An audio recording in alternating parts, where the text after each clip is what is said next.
The author of this fanfiction name is Fanatic06. He works on fanfiction.net and the link is in the description to the stories. Chapter 31, The Ghosts of Lavender Town. The group was almost upon Lavender Town now. It was only a 2 days walk from Saffron City, so there wasn't a massive need to stock up on supplies before they left there. The trade-off, however, was it was going to be a very long walk to Fuchsia City from Lavender Town. It will definitely take over a month, so hopefully there were going to be a few small villages along the way, but they would cross that bridge once they get there. While they were in Lavender Town, Ash had a mission, to capture a ghost Pokemon. Ugh, this fog is really thick. Why does Lavender Town have to be so creepy? Misty muttered as they came into the town limits. Well, Lavender Town is known for the Pokemon Tower, the final resting place of Pokemon, so naturally, it has a lot of urban legends surrounding the city, Brock responded. Really? Like what? Ash asked curiously. They say that at the Pokemon Tower, there is really creepy, high-pitched music that plays in the upper floors that seemingly comes from nowhere. Only children can hear it. It can make the victims who hear it go completely insane or have suicidal thoughts, Brock said grimly. That's really scary, Brock. Please don't say that. In case you forgot, we are children. Misty shouted while she shivered from fear. Come on, Misty. You don't actually believe that, do you? Ash asked dully. How do you know that it isn't true? Misty retorted. That just sounds completely ridiculous. There is nothing scary waiting to kill us in Pokemon Tower, Ash said matter-of-factly. Pokemon Tower is just creepy in general. I've heard rumors there are thieves in there, too, Serena muttered fearfully. Not you, too, Serena. Exclaimed Ash. Well, I mean. Serena blushed while trying to find the words to say. Pikachu Pikapi Pikachu. Pikachu suggested from Ash's backpack and wanting to change the subject. You said it, buddy. Ash smiled. Let's stop at the Pokemon Center first before going to the Pokemon Tower. Welcome to our Pokemon Center. Nurse Joy greeted warmly once the group entered. Nurse Joy! Brock cried as he ran up to her and took her hands. There have been rumors of ghosts and thieves in Pokemon Tower recently, but you are the best thief of all. Because you have captured my heart. What? Nurse Joy asked in complete confusion. I just wanted to let you know that, yeah. Brock yelled out in pain as Misty grabbed him by the ear. I'm actually the best thief of all because I captured your ear and am taking it with me, she muttered in annoyance as she dragged Brock away. Not the ear again, please, Brock mumbled. Hey, Nurse Joy. What do you think of all the rumors that surround Pokemon Tower? Are they really true? Ash asked as he and Serena gave Nurse Joy their Pokeballs and Pikachu. I didn't think they were until recently, Nurse Joy replied. What happened that made you change your mind? Ash inquired. Aside from ghost Pokemon, there is said to be a real, genuine ghost that haunts Pokemon Tower. There have been many people who have claimed to see it before running from the tower screaming in fear, Nurse Joy told them. It just started about 3 days ago. 3 days. What do you suppose the ghost is? Serena asked. Nobody knows, but a lot of people could have sworn they heard a gunshot in the upper floors of Pokemon Tower on the same day the ghost started appearing, Nurse Joy responded before taking their Pokeballs and Pikachu to the back room. A real ghost? Gunshots? Now I really don't want to go in there. Misty cried as she began to shiver again once she dealt with Brock. As always, you have the option to stay here while the rest of us go, Ash reminded her. No way. I'm not staying here by myself. Misty argued. Then it looks like you're going to Pokemon Tower with us. Ash said triumphantly. Oh, darn it, Misty mumbled. So you kids want to explore Pokemon Tower? A voice asked while coming up to the group. They turned to find a man and a woman standing there. That's weird. They didn't recall seeing them there before. Yeah. That's right, Ash replied as they turned to face them. You kids don't want to go in there. There are scary ghosts in there, the woman said. You see, Ash. We don't have to go in there, Misty told him. I don't believe in ghosts. They aren't real. My friends and I can also handle a few ghost Pokemon, so we will be fine, Ash told the two adults. The woman let out a chuckle. Right. Since you don't believe in ghosts, I suppose that white hand on your shoulder right now isn't real. The group let out a gasp and immediately turned to look at Ash's shoulder. The only thing was, they found nothing there. Heh. It looks like they were just pulling your leg, Serena laughed nervously. Heh. Yeah, Ash agreed.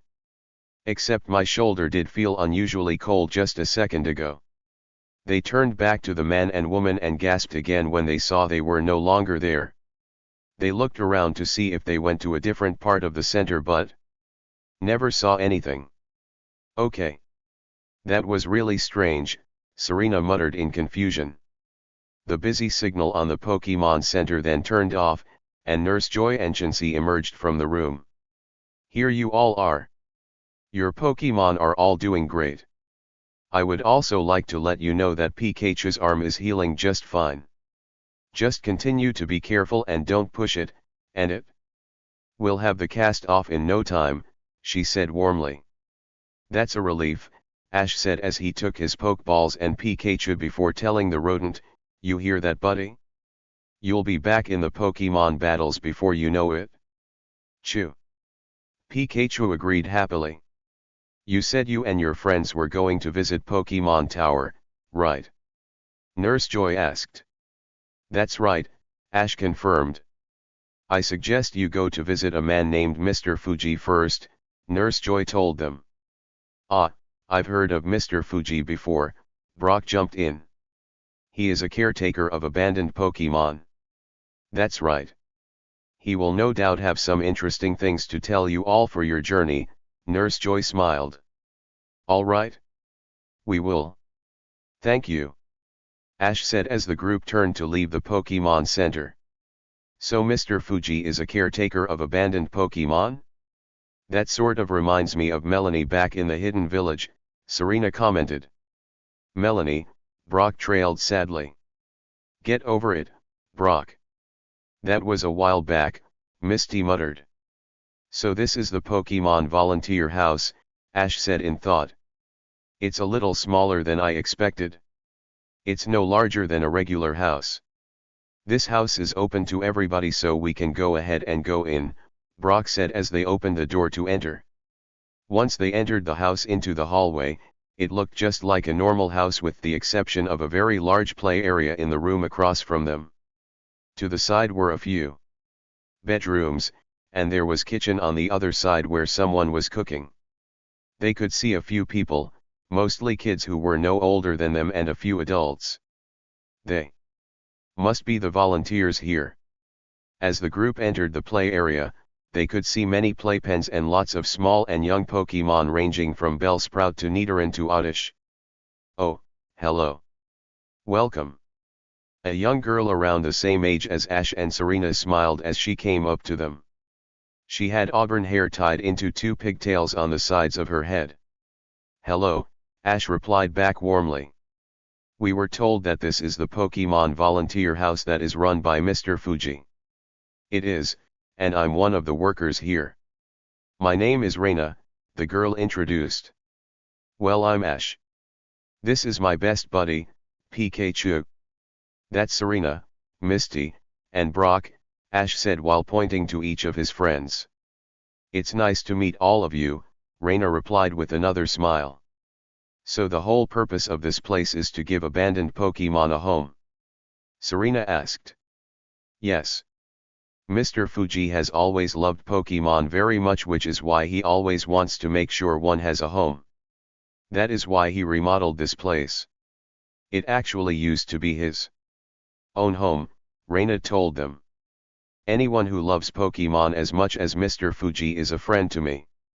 Would you mind telling me where he is right now so I can meet him? Ash asked politely. Reina's face darkened. Unfortunately, I don't know where he is right now. None of the workers do. He's been missing for 3 days. 3 days. That's when the ghost that haunts Lavender Town was said to start appearing, Brock realized. Reina nodded. It is, she confirmed. Whether there is a connection or not, I'm not for certain. The group let their thoughts about Mr. Fuji trail before Serena's eyes wandered over to notice a cube in a corner. It wasn't playing with other Pokemon and seemed to want nothing more than to be left alone. The Cubone seemed to notice Serena was staring at it because it gave her a glare and turned away. Hey Reina. Why isn't that Cubone playing right now? She asked. We don't know the full story, but we think that Cubone lost its mother recently, Reina replied. That's terrible. Misty exclaimed. It is. Cubone don't normally leave their mothers until a much later age, but that one is still a baby. Mr. Fuji saw it running through Lavender Town crying its poor eyes out. Mr. Fuji figured that it must have been through a very traumatic experience. He brought it to live here since it seemed to have nowhere to go. Cubone was just beginning to warm up to Mr. Fuji when he disappeared. Now, Cubone really does have no one to rely on since it doesn't trust me or the other workers, Reina explained sadly. That's so sad, Serena muttered. Her heart really reached out to the lonely Pokemon. She went over in an attempt to talk to it, but as soon as Cubone saw her coming towards it, it immediately took on a defensive stance. Serena looked upset, but Ash came from behind her and rested his hand on her shoulder. It doesn't look like Cubone wants anything to do with other people right now. Don't take it personally, he said gently. Serena nodded as she looked sadly at the baby Cubone. She could see nothing but pain in its eyes. She felt her heart form knots at the complete distrust on its face. Hey guys. Do you want to go ahead and head to the Pokemon Tower to see what's there? Ash asked the group. Yeah. Let's go ahead and go, Brock agreed. Thank you very much for coming to visit, Reina smiled. We're glad we came, Reina. See you later, Ash waved as he and the rest of the group turned to leave the building. Before they left, Serena took one more glance at the baby Cubone. She hoped it would find happiness someday. The group had just entered Pokemon Tower. It seemed just as spooky on the inside as they had heard. They looked around and could see a few people wandering around while a young woman stood behind a receptionist desk. She smiled to them while they smiled back. Well, I guess we might as well begin searching for a ghost Pokemon now, Ash said as they began to walk through the building. I heard the ghost Pokemon don't start appearing until the upper floors, so we might as well go up, Brock suggested. Great. Where all the creepy music plays, Misty muttered. Misty, there isn't any scary music up there that wants to make us go crazy, Ash told her. Says you, Misty mumbled. Come to think of it, you must have heard that music a long time ago since you always act crazy to begin with, Ash commented. Excuse me. Misty exclaimed angrily. Okay, don't start fighting, you two, Brock said as he stepped in between them to stop the impending quarrel while Serena and Pikachu sighed. Whatever, Misty muttered as they began to trek up the stairs to the second floor. She gave a funny face at Ash in which he returned it. As they went up the stairs, they didn't know that a certain ghost Pokemon was watching them from the corner. It thought they seemed like funny and interesting people to play with after seeing the exchange between Ash and Misty. It came out of its invisibility, completely startling a few people, and followed the group up the stairs. Hey, enter, it muttered. Boy, Jesse. We sure hit the jackpot with these ghost Pokemon. James smiled as he and the other Rockets looked at the pile of Pokeballs in front of them. They were currently on the top floor of the Pokemon Tower. Yes. All we need to do now is catch a few more, and we will have a whole army to take on Mewtwo. Jessie laughed. That's good. I'm ready to blow this popsicle stand. This place is starting to give Meowth the creeps, especially since that real ghost started appearing, Meowth commented. Relax, Meowth. The boss just transported us this pair of Sylph Scope goggles that is supposed to be able to identify real ghosts. It was a little souvenir he picked up when we raided the Sylphco. We'll know what it is soon enough, Jessie replied as she held up the weird goggles for Meowth to see. Those are some snazzy goggles. Think we can fetch a good price for them when we are done using them? Meowth asked. I wouldn't do that without permission from the boss. He would be really mad if he figured out we sold them if he didn't want us to, James said. Think of all the money, Jimmy, Meowth reminded. Ugh. Will you clowns shut up? You're giving me a headache, Cassidy muttered from across the room where she and Butch were in front of an elderly man who was tied up. Yeah, Butch agreed. How is the old geezer holding up, anyway? Jessie asked as she came over to them, ignoring the comment about them being clowns. He is still just as defiant as ever, Butch replied as they turned to look at him. I still can't believe you actually stooped so low as to kill that Mother Marowak, the old man stated. Team Rocket truly is the most despicable of criminals. We did what we had to do. That Pokemon wouldn't get out of our way, and we had a mission to complete. It was its own fault that we killed it, Cassidy said coldly. It was just trying to protect its baby, the old man argued. We don't care if it was protecting 100 babies. It wouldn't move, so we made it move and disposed of the body, Butch said. Right, and if you know what's good for you, you will shut up right now unless you want to end up like that Marowak, old man, Cassidy growled as she took out a gun and pointed it at him. The old man grimaced. His heart really ached for the Marowak they shot and its poor baby he found running through the Lavender Town streets in pure anguish. Anyway, I say we head back downstairs to capture another batch of ghost Pokemon, then we can leave this place, Jessie suggested. Right, but what about Mr. Fuji? James asked, referring to the old man. We can just leave him up here. It isn't like he's going anywhere. Once we are done, we can take him back to headquarters with us. I'm sure the boss would be interested to meet the so-called generous caretaker of Pokemon, Cassidy shrugged. Just stay quiet up here while we're gone unless you want us to pay a visit to the volunteer house after we leave here, Butch said menacingly as they headed down the stairs. Please. You can do what you want with me. Just don't hurt the Pokemon there, Mr. Fuji pleaded. Then do as we say because we don't give a raticate's hat about the Pokemon there, Cassidy replied as they went down the stairs. Okay, I'm pretty freaked out at the moment. It's way too quiet up here, Misty said as the group made their way across the third floor.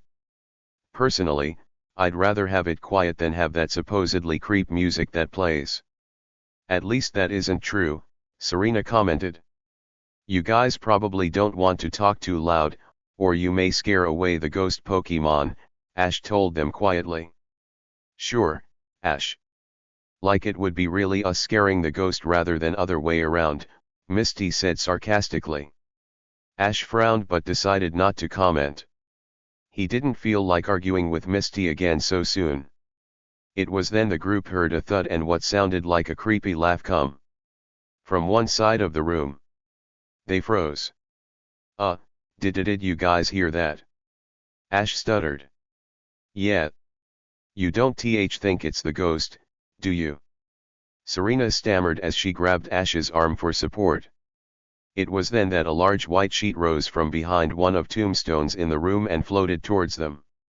The group gave a deadpan expression once they saw the sheet. Was someone really trying to scare them by pretending to be a ghost under a white sheet?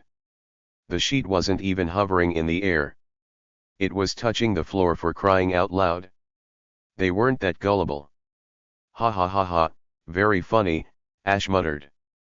We would have to be pretty stupid to fall for the oldest ghost trick in the book. You might as well just take the sheet off, whoever you are. Seeing as the being inside the sheet wasn't listening but still waving its arms around in a spooky fashion, Ash decided to deal with it himself. He went over to the sheet and pulled it off to reveal the culprit, only to find there was nothing underneath the sheet. Oh, Ash mumbled. He suddenly had the hairs stand up on the back of his neck. Chuyuyu, Pikachu muttered fearfully from Ash's backpack as its eyes widened. Please tell me that it was my imagination that there was nothing underneath that sheet, Misty said in fear. I would say so, but I would be lying, Brock said as his teeth began to chatter. The group continued to stare at the empty space in shock until a purple ghost Pokemon appeared right in front of their faces. Blah! It yelled as it stuck its tongue out, and its eyes popped out of its head.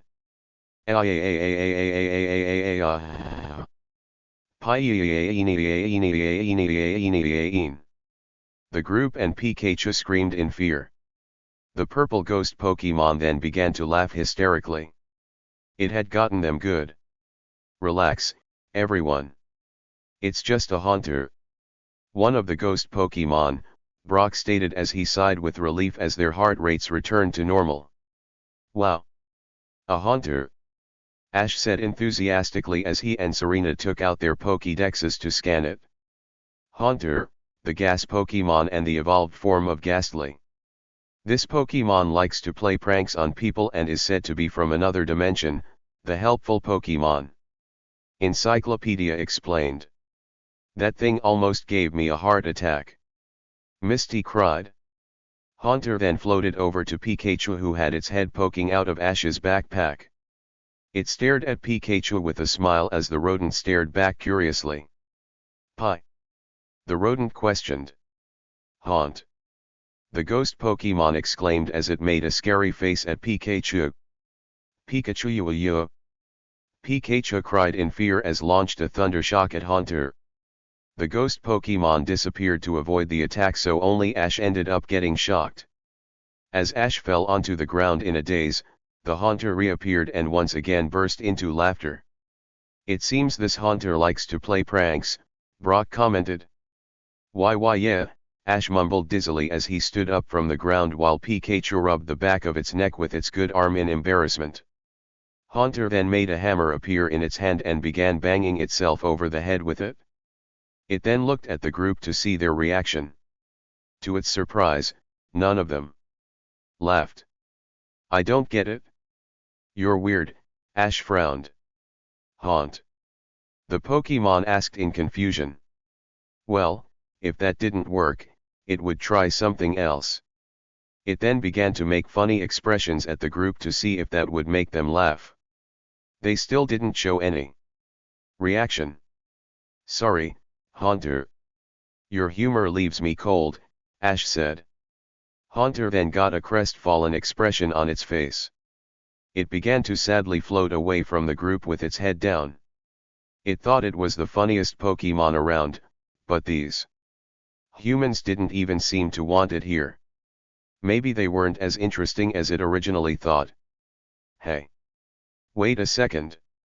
Don't go! Ash cried as he ran after the ghost Pokemon. Haunter didn't listen, however. It kept floating away from the group and soon disappeared through a wall. Ash sighed that the Haunter had gotten away. He was fixing to challenge it to a battle, but he insulted its jokes, which must have upset the pranking Pokemon. Well, I guess we will just have to search for a different ghost Pokemon, or maybe Haunter will come back, Serena said, trying to cheer Ash up. Yeah, Ash agreed. Come on. Let's continue on through the tower. It was then they heard a strange noise which caused them to freeze again. Is that you again, Haunter? Ash asked hopefully. Soon after he said that, a creepy figure with a scary face and arms protruding from it appeared. Get out of here, the voice rasped. It's the real ghost. Misty screamed. The whole group ran through the room and shot up the stairs to the next floor as fast as they could. They didn't care if that might have been Haunter or not. That thing scared the blazes out of them. The ghost continued to hover in the air for a moment before disappearing. Reina. We think we know where Mr. Fuji is at. One of the adult volunteers called as he burst through the door to the volunteer house. You do? She asked as she ran up the man, the other Pokemon looking on curiously. Yes. We have reason to believe he is in Pokemon Tower. The man confirmed. Why would Mr. Fuji be in Pokemon Tower? Reina asked in confusion. Before her question was answered, she saw Cubone run past her as fast as it could out the door. It then began to head in the direction of Pokemon Tower. It didn't know why, but it felt drawn to that place. It felt like it had to. Not to mention, it heard the single person it trusted was there. Wait. Reina called after it, but it was too late. Cubone was far gone. Please be safe, she said sadly to herself. It had been about 20 minutes since the group had encountered Haunter. Ever since they had seen that Pokemon, they hadn't run into any more except the real ghost. Were ghost Pokemon really that scarce in Pokemon Tower? They heard that the upper floors were swamped with them. Why were they having such a hard time finding any? The group didn't find it likely that they were all just hiding. Something definitely had to be up. Man, this is harder than I thought, Ash sighed as he sat next to a row of really tall tombstones. Yeah, even I'm starting to wish we would find some more ghost Pokemon so we can leave, Misty agreed as she sat down as well, with Serena and Brock following suit. I wonder where that Haunter left, anyway. It definitely seemed like a cool Pokemon I could have on my team. I only said its jokes weren't funny to see if it would get into a more serious mood and want to battle. I didn't think I would upset it, Ash mused. I guess we will never know now. I say we just take a break for a second and look again in a minute, Serena suggested. The group then heard footsteps on the other side of the tombstone. Someone was on this floor with them. I think we just about cleaned this place out of all the ghost Pokemon here. We've been here almost 4 days, one male voice said. Yeah. I'd prefer to get out of here before that ghost shows up again. Another male voice said. Is someone there? Misty asked. They heard the owners of the voices gasp on the other side of the tombstones. Yikes. Someone knows we are here. I say we scram before it's too late. A strange male voice said. The group stood up to look over the tombstones, the other group doing the same. Everyone gasped in surprise when they saw who it was. The opposing groups jumped back several feet away from each other and glared. It's you kids again. Jesse exclaimed.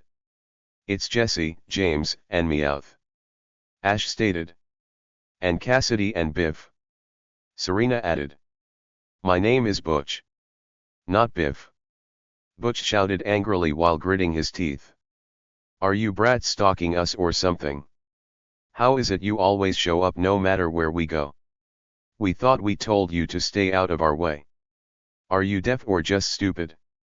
Cassidy yelled in disbelief and anger. We could be asking you the same thing. What kind of trouble are you up to now? Ash exclaimed. Did you hear that, everyone? The twerp said the word trouble, Jesse pointed it out. Then they better make it double. James agreed. The 5 rockets then struck their pose. To protect the world from devastation.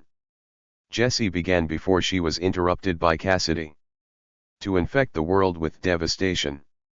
Cassidy argued as she glared at Jessie, emphasizing infect. After glaring at each other for a few seconds, they figured the best way to go about doing this was just to take turns saying their lines. To unite all people within our nation. James yelled. To blight all people in every nation. Butch countered. To denounce the evils of truth and love. To denounce the goodness of truth and love. To extend our reach to the stars above. To extend our wrath to the stars above. Jesse. Cassidy. James. Butch. Meowth. The best name of all. Team Rocket blasts off at the speed of light.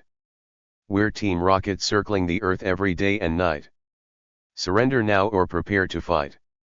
Surrender to us now or you will surely lose the fight. Meowth, that's right. What are you guys up to this time? Ash repeated, ignoring their motto. We are here to capture ghost Pokemon. What else? Jesse replied snootily. That's right. We've been capturing a whole army of them because we might need them in the future. James added. What would you crooks need a whole army of ghost Pokemon for? Brock exclaimed. Right. As if we would actually tell you, Cassidy said as she rolled her eyes. We won't let you get away with this. Serena yelled as she and the others pulled out their Pokeballs. You brats have stood in our way for the last time. It's convenient that this is a grave site because this will be your final resting place. Cassidy yelled as she pulled out her gun.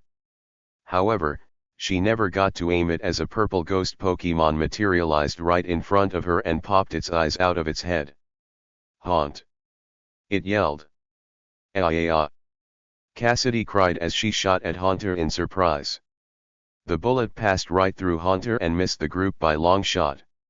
She was about to aim again, but a small bone seemingly came from nowhere. The group gasped as the bone spiraled past them and struck Cassidy in the hand. She cried out in pain as the gun flew from her hand behind one of the tombstones. The group turned in surprise to see it was the baby Cubone who had thrown the bone. It was giving a very hard glare at Team Rocket.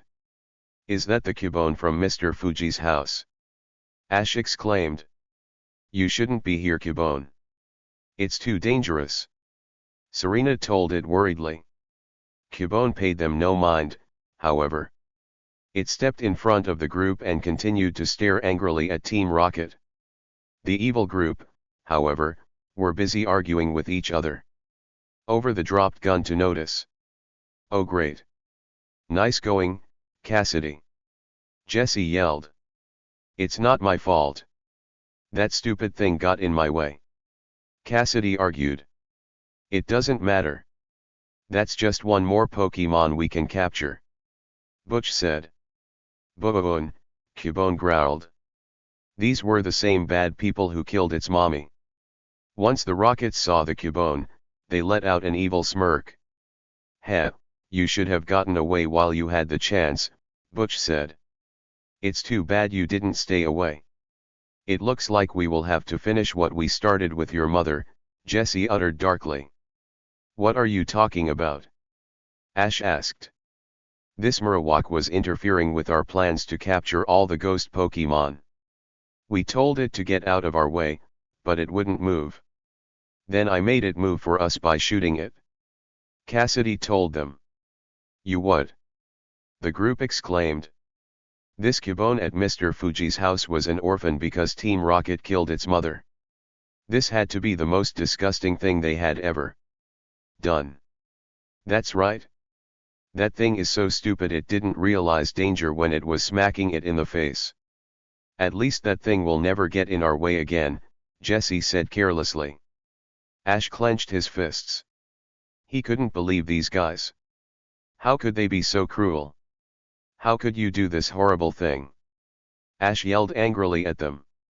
You aren't even sorry for what you did. Ash, Serena muttered. She had never seen him so angry before. It was beginning to frighten her. I swear I'm going to make you pay for this, Ash growled through gritted teeth. Go Pidgeotto. The other Rockets smirked as they sent out their Pokemon, a Lickitung, a Weezing, a Raticate, and a Hitmonchan. They loomed over the Cubone who stared back defiantly. It would be brave like its mother before it. Let's help Cubone and Ash to get rid of these creeps. Serena shouted. Go Hitmonlee. Go, Goedude. Brock yelled. Go, Storie. Misty yelled also before another Pokeball opened up to reveal Psyduck. Psyduck. The duck Pokemon cried happily before striking a pose. Psyduck. I didn't call you. Misty yelled at it before returning it and sending out Storie. You twerps aren't going to get us this time, Jessie smiled darkly. Lickitung. Attack Cubone and get it out of our way. No you don't. Hitmonlee. Use jump kick. Serena yelled. Lickitung shot out its long tongue at Cubone. The kicking fiend sensed it coming and broke out of its meditating stance before jumping into the air and kicking Lickitung right in the face, sending it flying backwards, its tongue completely missing Cubone. Cubone turned in surprise at Serena that she had actually saved it. It gave a short nod of thanks to her before returning to the battle. Growling, let's have all of our Pokemon attack those brats. Cassidy yelled as they ordered their Pokemon to charge forward. The group was ready as well, however, and told their Pokemon to attack, too. Pretty soon, a large battle was taking place between everyone. It was Ash and his Pidgeotto versus Butch's Hitmonchan, Jessie's Lickitung against Misty's Storie, Brock's Geodude against James' Weezing, and Serena's Hitmonlee versus Cassidy's Raticate. Everyone seemed pretty evenly matched. Cubone was pitching in whenever it had the chance. Haunter watched the battle from the side in amusement. It was being entertained tremendously by everyone here. It was especially intrigued with that black-haired boy. He had called its jokes bad earlier, but it had since forgiven him. Upon closer inspection of Team Rocket, it could tell that these were bad people. They must have been the ones who captured all of its friends to do terrible things. It also remembered them shooting another Pokemon a few days ago. Despite its joking nature, Haunter decided to aid side the black-haired boy was on, so these bad people will go away. It then floated into the middle of the battlefield and faced the opposing team before launching a Nightshade at all of their Pokemon. The attack collided with Team Rocket's Pokemon, which blasted them backwards to land in front of their trainer's feet. Thanks a lot, Haunter, Ash said while Haunter turned to give him a grin. Hey! Who invited you to the battle? Jessie yelled at Haunter. That's right. Sneak attacks aren't fair. It's us who are supposed to play dirty. James seethed. Haunter turned back to the crooks and launched another Nightshade attack at them and their Pokemon, causing another explosion. The crooks and their Pokemon were blown backwards against the wall. They knew they were clearly outnumbered now that Haunter joined. Grr, if it wasn't for that stupid Haunter, we would have destroyed you brats. Cassidy growled as she and the other Rockets jumped to their feet and returned their Pokemon. They then turned around and bolted up the stairs. Get back here! Ash cried as he, his friends, Pokemon, and Haunter followed them. There was no way he was going to let them get away this time after what they did to Cubone's mother. Team Rocket entered the last floor and quickly scooped up all of the Pokeballs that they had used to capture the ghost Pokemon with, not even paying Mr. Fuji any mind. They then shattered a nearby window and pulled out hand gliders from their backpacks. They were in such a hurry that they didn't notice they had dropped the Sylph Scope goggles on the floor. It's a good thing the boss gave us these in case of an emergency, James commented as they leaped out the window. Right. Those twerps may have beaten us, but we got what we came for. Mewtwo shouldn't stand a chance if it resists. Jessie laughed. As the group arrived on the last floor, they saw Team Rocket flying off into the distance with their hand gliders, but Ash wasn't through yet. After them, Pidgeotto. He told his faithful bird Pokemon. Pidgeotto obeyed and immediately flew after the evil group. He sure is relentless, isn't he? Jessie muttered when she saw the Pidgeotto was coming after them. Then let's lose him. Wheezing. Smoke screen. James yelled as he released the evolved coughing. Wheezing appeared once more and launched a smoke screen right into Pidgeotto's face, causing it to cough violently. "Blow all of that smoke away with your gust," Ash yelled from the tower. Pidgeotto did so and blew the smoke away as fast as it could. Unfortunately, by the time it had done so, Team Rocket was already out of sight. They had gotten away again and with an army of ghost Pokemon to boot. Pidgeotto said sadly as it flew back to Ash. "It's okay, Pidgeotto. You did your best," Ash reassured while rubbing its head and returned it to its Pokeball. He then glared after them. "I can't believe they escaped again. They don't deserve to run free. I'll never forgive them for killing an innocent Pokemon." Brock then put on a grim expression. "I hate to be the bearer of bad news, Ash, but didn't Team Rocket say there would be consequences if we saw them again? You don't think they will inform their boss about this incident, do you think we should tell your mother to be on the lookout?" Serena asked worriedly. Ash sighed and covered his eyes with the brim of his hat. "I don't know. I really don't want to alarm my mom in case nothing happens, but I also want to make sure she is safe. I'm not sure what I'm going to do. How am I supposed to break it to her that she needs to go into hiding because a crime gang is after her because of me? I don't think it would be a bad idea to have your mother stay at Professor Oak's lab for a while," Serena suggested. "I would hate for your mother to be on the run because of Team Rocket." Ash then gave another glare. "I can't stand Team Rocket. I swear if they hurt any of my friends or family, they will pay.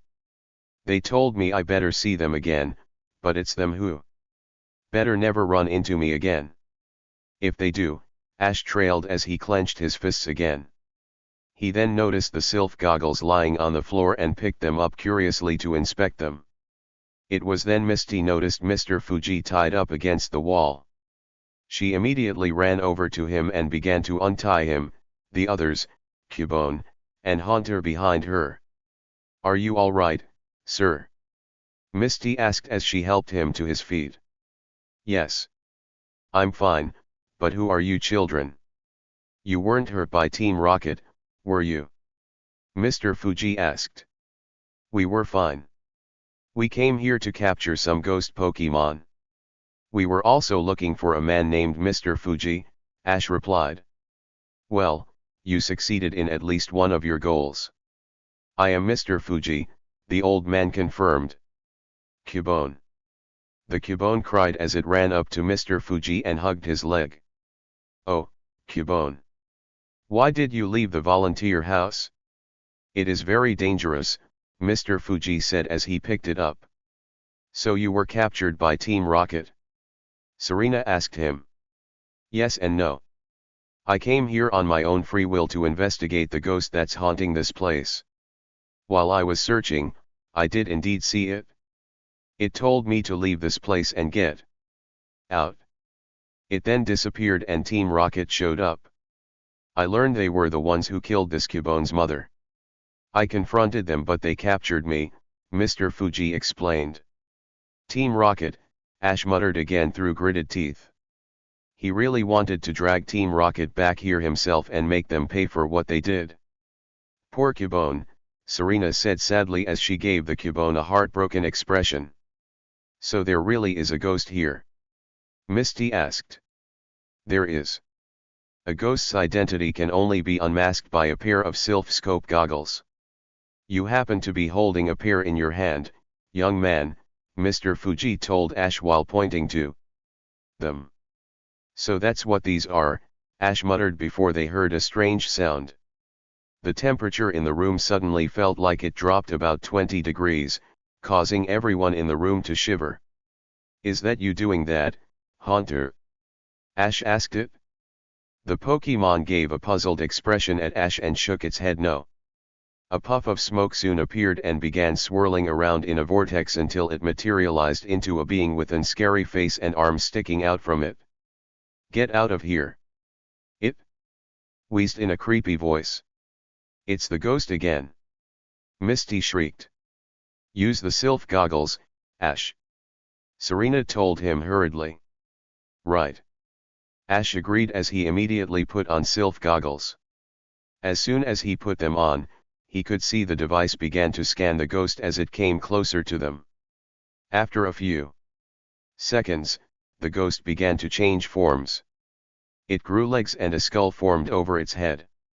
Once the ghost had finished changing forms, it was revealed to be a Marowak. The ghost was a Marowak this whole time. Brock asked in confusion. Cubone.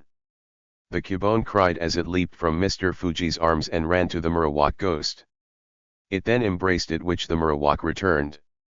Cubone was so overjoyed to see its mother again, even if it was in ghostly form. Tears began to form in its eyes as it thought it would never feel its mother's love ever again. I get it now, Serena realized. The ghost was the Cubone's mother this whole time. It was wanting to warn everyone about Team Rocket. It wasn't malicious at all, Ash said as he and the rest of the group watched the heartwarming scene. Even Haunter was touched. Soon, the mother Marowak gave one last loving look at its baby before nodding its head. It then began to slowly float upwards as a bright light enveloped it. Cubone's look of joy immediately turned to one of heartbrokenness as it watched its mother float away. The time between them had been too short, but Cubone was at least comforted that it could give its mother a proper goodbye this time. Tears formed in its eyes once more as it watched Marowak depart to the afterlife. Soon, the light disappeared, Marowak along with it. A few minutes later, the group, along with Mr. Fuji and Cubone, were walking out of Pokemon Tower. They were heading back to Mr. Fuji's house to see him safely there. While they were walking, Ash felt a light tap on his shoulder. Thinking it was Pikachu, Ash turned to see what the rodent needed, but saw that it was still in his backpack. Pikachu. Didn't you just tap my shoulder? Ash asked it. Pi. The rodent questioned. That's weird. I could have sworn something touched my shoulder, Ash mumbled as he looked at his friends and Mr. Fuji to see if they knew anything. Seeing as they were giving him confused looks, Ash decided to let the matter go. They resumed walking, and Ash felt the same tap again. He turned around very swiftly and came face to face with Haunter. Hauyunt. It cried as it gave a goofy expression to Ash. Ah!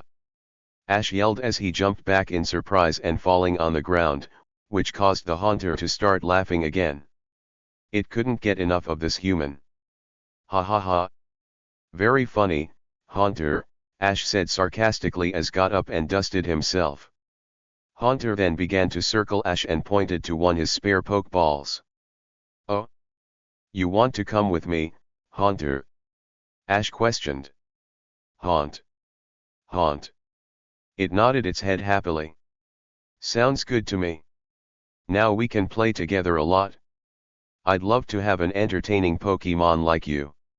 Ash smiled as he held up the spare Pokeball.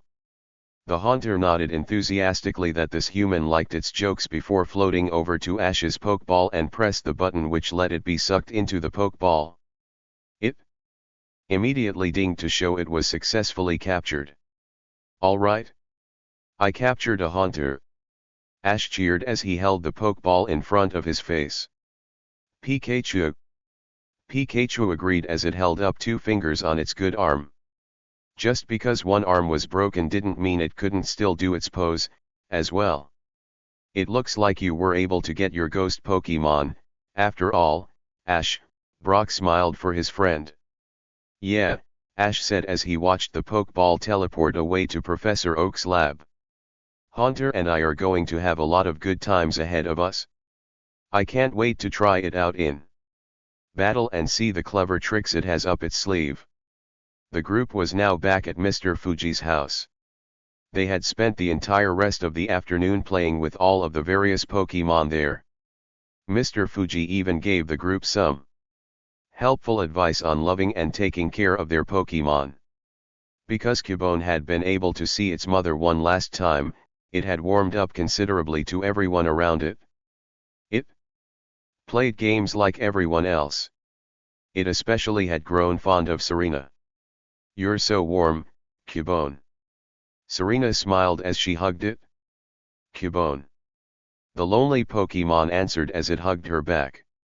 Her touch felt so gentle to it, almost like its late mother's. Like all good things, though, it had to come to end. The group couldn't stay at the volunteer house forever and knew they had to leave. Mr. Fuji, thanks for letting us come here to your home and play with the Pokemon, Ash told him while they got ready to leave. Oh no, young man. It should be me that's thanking you and your friends. Because of you, Team Rocket was chased out of the Pokemon Tower and the mystery of the ghost haunting the place was solved. You did so much for us, Mr. Fuji praised. Yes. Please come back and visit us again. You are welcome anytime, Reina smiled. You got it? Ash said while giving them a thumbs up. Serena then went over to Cubone and rubbed its head with a smile. I had a great time with you, Cubone. I hope we can see each other again sometime, she told it. Bone. Cubone looked at Serena with an upset look on its face. It didn't want her to go, too. It hadn't felt so peaceful in another's arms since its mother died. Mr. Fuji was certainly a kind man whom it definitely trusted, but even he didn't have the soft touch of its mother. This girl, though, with as much as they played together and the hugs it received from her, she almost felt like another mother to it. Serena gave it one last, sad smile before getting up to go with the rest, but was stopped by Cubone. Cubone. It cried as it went up and hugged her leg. Ah, it doesn't look like Cubone wants you to leave, Mr. Fuji commented. Oh, Cubone. I don't want to leave you, either, Serena told it, but I have to continue my journey. Here is an idea, young lady. Why don't you take Cubone with you? Mr. Fuji suggested. Really? Serena questioned in surprise. That's correct. You see, Cubone recently lost its mother and is still hurting from that. It needs the love of someone who will show it the utmost kindness and care for it. After seeing how you two interacted today, I believe that person is you, Mr. Fuji explained. What do you think, Cubone? Serena asked it as she knelt down. Cubone. It replied before leaping into Serena's arms to hug her. Oh, Cubone, Serena smiled as she returned the hug and tears formed in her eyes. I know I'm not your real mother, but I promise to give you the love and support you deserve. As any mother would. Cubone. Cubone responded with joy as it continued to hug its new mommy. Well, would you look at that, Misty smiled. I think you will be a great mother to Cubone, Serena, Brock agreed. Thanks, Serena said as she lifted Cubone into her arms and held it against her chest. She then turned to Ash and blushed. Will you help me take care of Cubone, Ash? Why me? Ash wondered in confusion. Come on, Ash, Misty encouraged. If you care for a baby Pokemon, it will help you mature faster and teach you to be responsible. It will be good for you. I guess that will be okay, Ash said unsurely. Don't worry, Ash. I'll be here to help you. We will be the best parents we can be to this Cubone, Serena said happily before turning back to Cubone. Is that okay that you have a daddy to take care of you, too, Cubone? Bone. It nodded its head swiftly. It believed two parents were always better than one. Misty and I will be here for you also, Brock told Ash.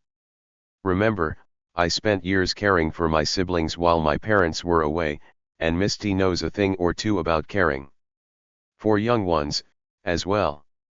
Don't worry, Mr. Fuji assured Ash as he placed his hand on Ash's shoulder. I sense something special in you. I have no doubt that you will make a great father someday. Heh, thanks, Ash muttered embarrassedly as he rubbed the back of his neck nervously. There goes someone saying something about a special gift in him again. Whether Mr. Fuji meant the same thing as Sabrina's father, Ash didn't know. Chew. Pikachu agreed with a smile.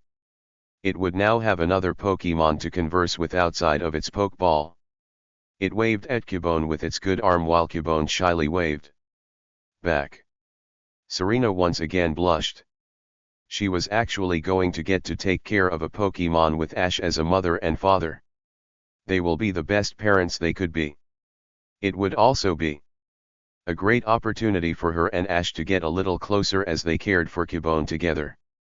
Miette's parting words continued to ring in Serena's ears about her needing to get closer to Ash. She supposed this was as good an opportunity as any. The group was back at the Pokemon Center for a final time before departing Lavender Town. They needed to heal their battle after their run-in with Team Rocket. This would also be one of the last Pokemon Centers they would be in for a while. Brock's guidebook pointed out there were only 3 Pokemon Centers between here and Fuchsia City.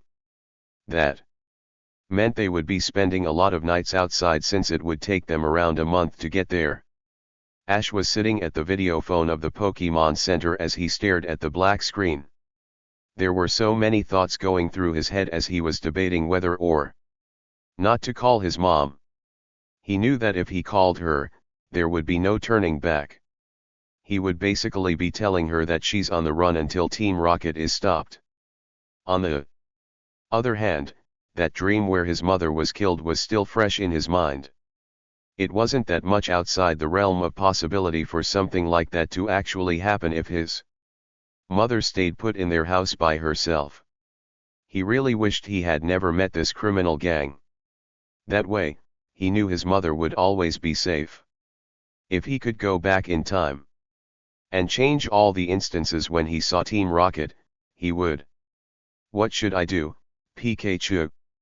Ash asked it as he buried his face in his hands. His rodent was on the table of the video phone looking at him with a worried expression. Ash, I hate to tell you this, but you should let your mom know the situation, Serena told him seriously while coming from behind him while feeding Cubone from a bottle. Mrs. Ketchum had always been like a second mother to Serena, so she was extremely worried for her, as well. Ash sighed one more time before picking up the video phone and dialing his house number. Needless to say, he really wasn't looking forward to this conversation. His mother's usually cheerful expression appeared on video phone as usual, and she let out a gasp of happiness when she saw it was Ash. Ash. You're calling me again. I always love it when you give me a call. Nothing makes a mother happier than to hear from her son, Delia told him with a smile. Ash began to feel tears coming to his eyes. He didn't think he could go through with this. He then felt a hand on his shoulder. He turned around and saw Serena nod her head at him. Behind her were Brock and Misty. Ash smiled at the support they were all giving him before letting out a huge sigh. Here it goes. He was hoping he could convince his mom to leave their home without specifically telling her she was in danger. Mom, I wish I was calling you on a happier note, but I'm really calling because I worry about you a lot, Ash said. He knew he had been through this with her before, but Delia smartly reminded her son that he was the one on the journey and not her. Ash, I really am happy that you are concerned for me, but I'm just fine. As long as you call me enough, that is all the support I need to keep going by knowing that you will be home again, one day, Delia replied. I know, Mom.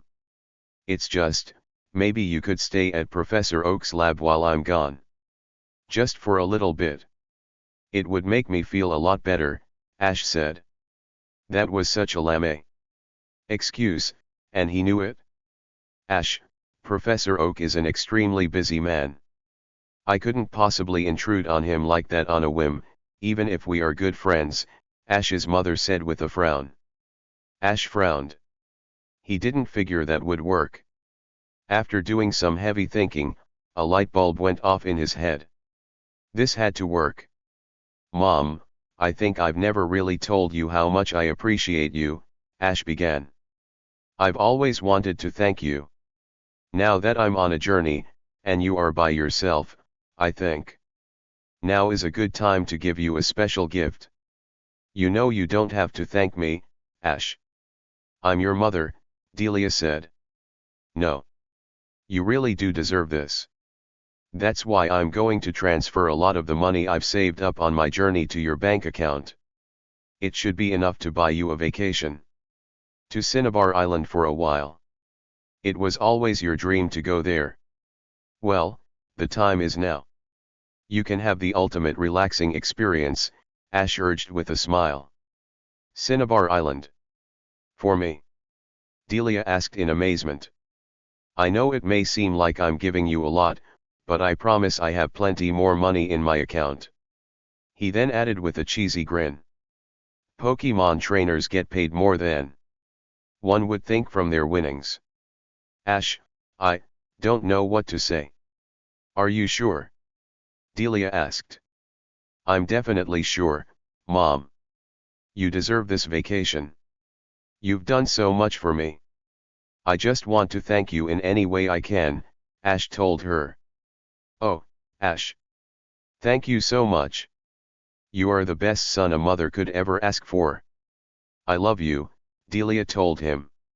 Me, too, Mom. I'm sure you will have a blast on Cinnabar Island, Ash replied. I promise you I will. I know I've said this before, but you are becoming a fine young man. I'm so proud of you, Delia said to Ash lovingly.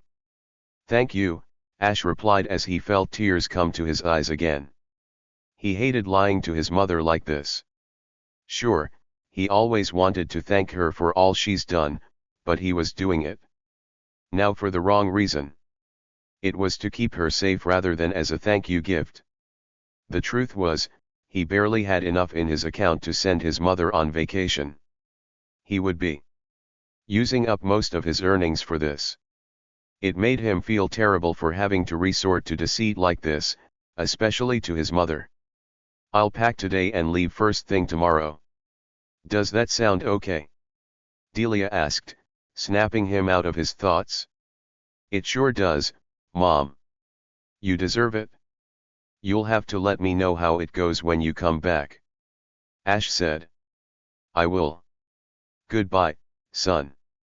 I love you, Delia waved. I love you, too, Mom.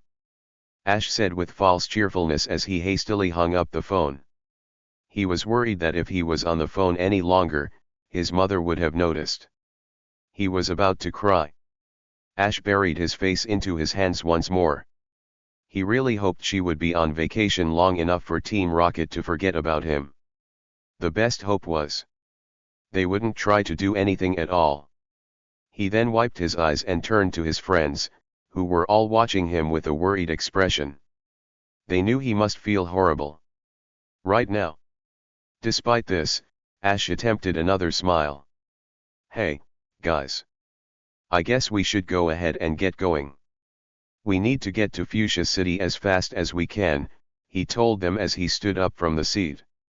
He then picked up Pikachu and placed it in his backpack with its head poking out. The rest of the group nodded grimly as they turned in the direction of the Pokemon Center exit. As they were walking out, they passed a man in a trench coat reading a newspaper. They didn't really pay him any mind as they walked by him. The group soon went through the doors and stepped out into the late afternoon of the day, and were gone. The man in the trench coat looked up from his newspaper after them and gave a dark smile. Underneath his trench coat was a black suit with a red R on it, and he heard the entire conversation between Ash and his mother. Chapter 32, Snow Way Out. It was beautiful days like this that the group really appreciated. They were on their way to Fuchsia City, and the sun was shining brightly in the early morning sky.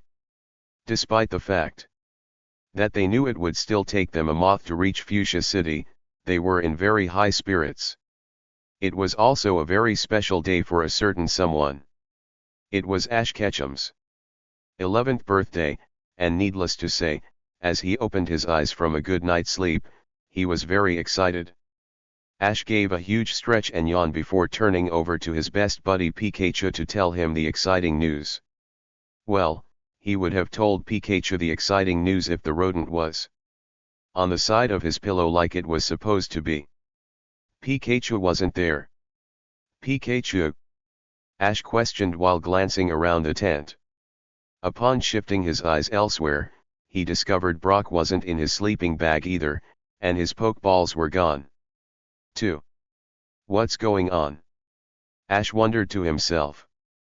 It wasn't uncommon for Brock to already be out of bed cooking breakfast, but Ash's Pokeballs and Pikachu should still be in the tent with him. Not to mention, there also wasn't the delicious smell of Brock's breakfast that filled Ash's nostrils in the morning, as well. It was dead quiet outside the tent from what Ash could tell.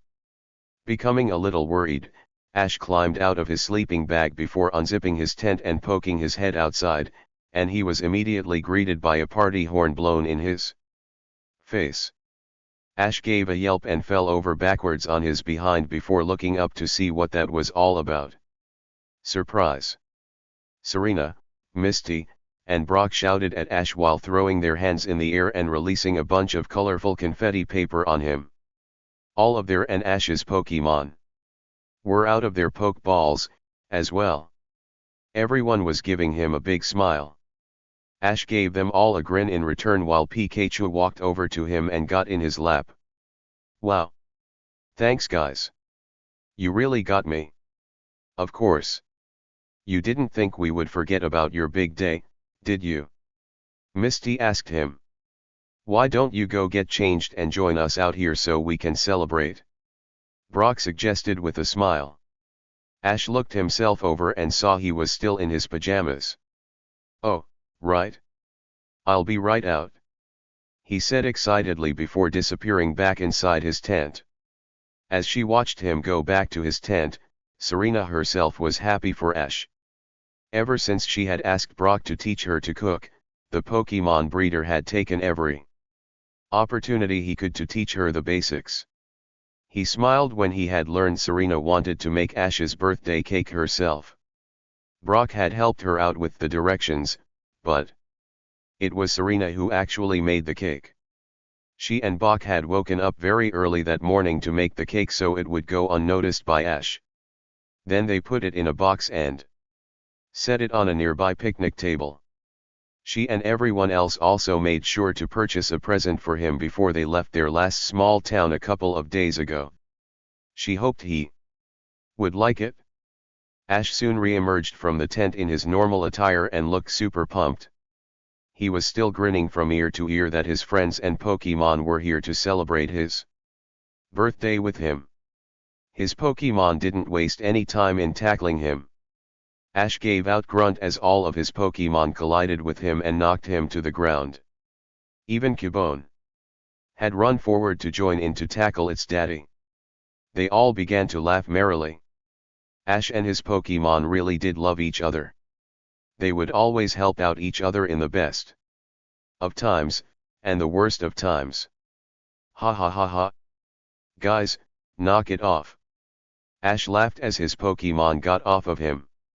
Charmeleon and Squirtle both got a mischievous smile and shot a light flamethrower and water gun, respectively, in Ash's direction as a birthday present, which he quickly ducked under. Ash wasn't angry as he knew that was just their way of showing they were happy for their trainer. Come on, Ash. I want you to come see your birthday cake, Serena said excitedly as she grabbed Ash by the arm and pulled him along to where the box was on the picnic table. Okay, now close your eyes, Serena told him as she covered his eyes with her own hands to make sure he didn't peek. Brock then opened the box to reveal the cake and brought out the various presents from their backpacks. He then nodded his head to Serena to show they were ready. Okay. You can open them. Serena smiled as she removed her hands from his face. Ash opened his eyes and they grew wide with excitement. The cake was made in the image of a giant Pikachu face. It was chocolate underneath with the yellow icing for the body. Chuyu. Pikachu smiled at the cake that looked like it. I hope you like the cake, Ash. I made it myself. Brock helped a little, though, Serena said nervously as she shuffled her feet on the ground. Wow! You made this. You even made it in the face of a Pikachu. I love it. Ash shouted happily as he threw his arms around Serena in a hug. Serena blushed at the hug Ash was giving her and relaxed in his arms before returning it herself. You're welcome, Ash. I'm glad you like it, she said sincerely. Well, before we dig in, why don't you go ahead and open your birthday presents? Brock suggested. Definitely. Ash agreed. Misty was first. She picked up her present, which was in red wrapping paper, and handed it to Ash, who took it gratefully. He tore off the ribbon and wrapping paper until he was able to uncover what Misty had given him. It was a t-shirt that had all of Kanto's 151 Pokemon on it, even Mew. Ash grinned broadly as he picked up the shirt and held it against his torso to find it was the perfect size. He discovered there was something else in the box and picked them up to inspect them curiously. It's a set of fishing lures, Misty explained. You can use the different kinds of lures in there to catch a whole variety of water-type Pokemon. There is even my own special lure in there, the Misty lure. Ash looked over the fishing lures and just as Misty said, there was one fishing lure in there that was made in her image. He gave a big smile at Misty for her gift. Thanks a lot, Misty.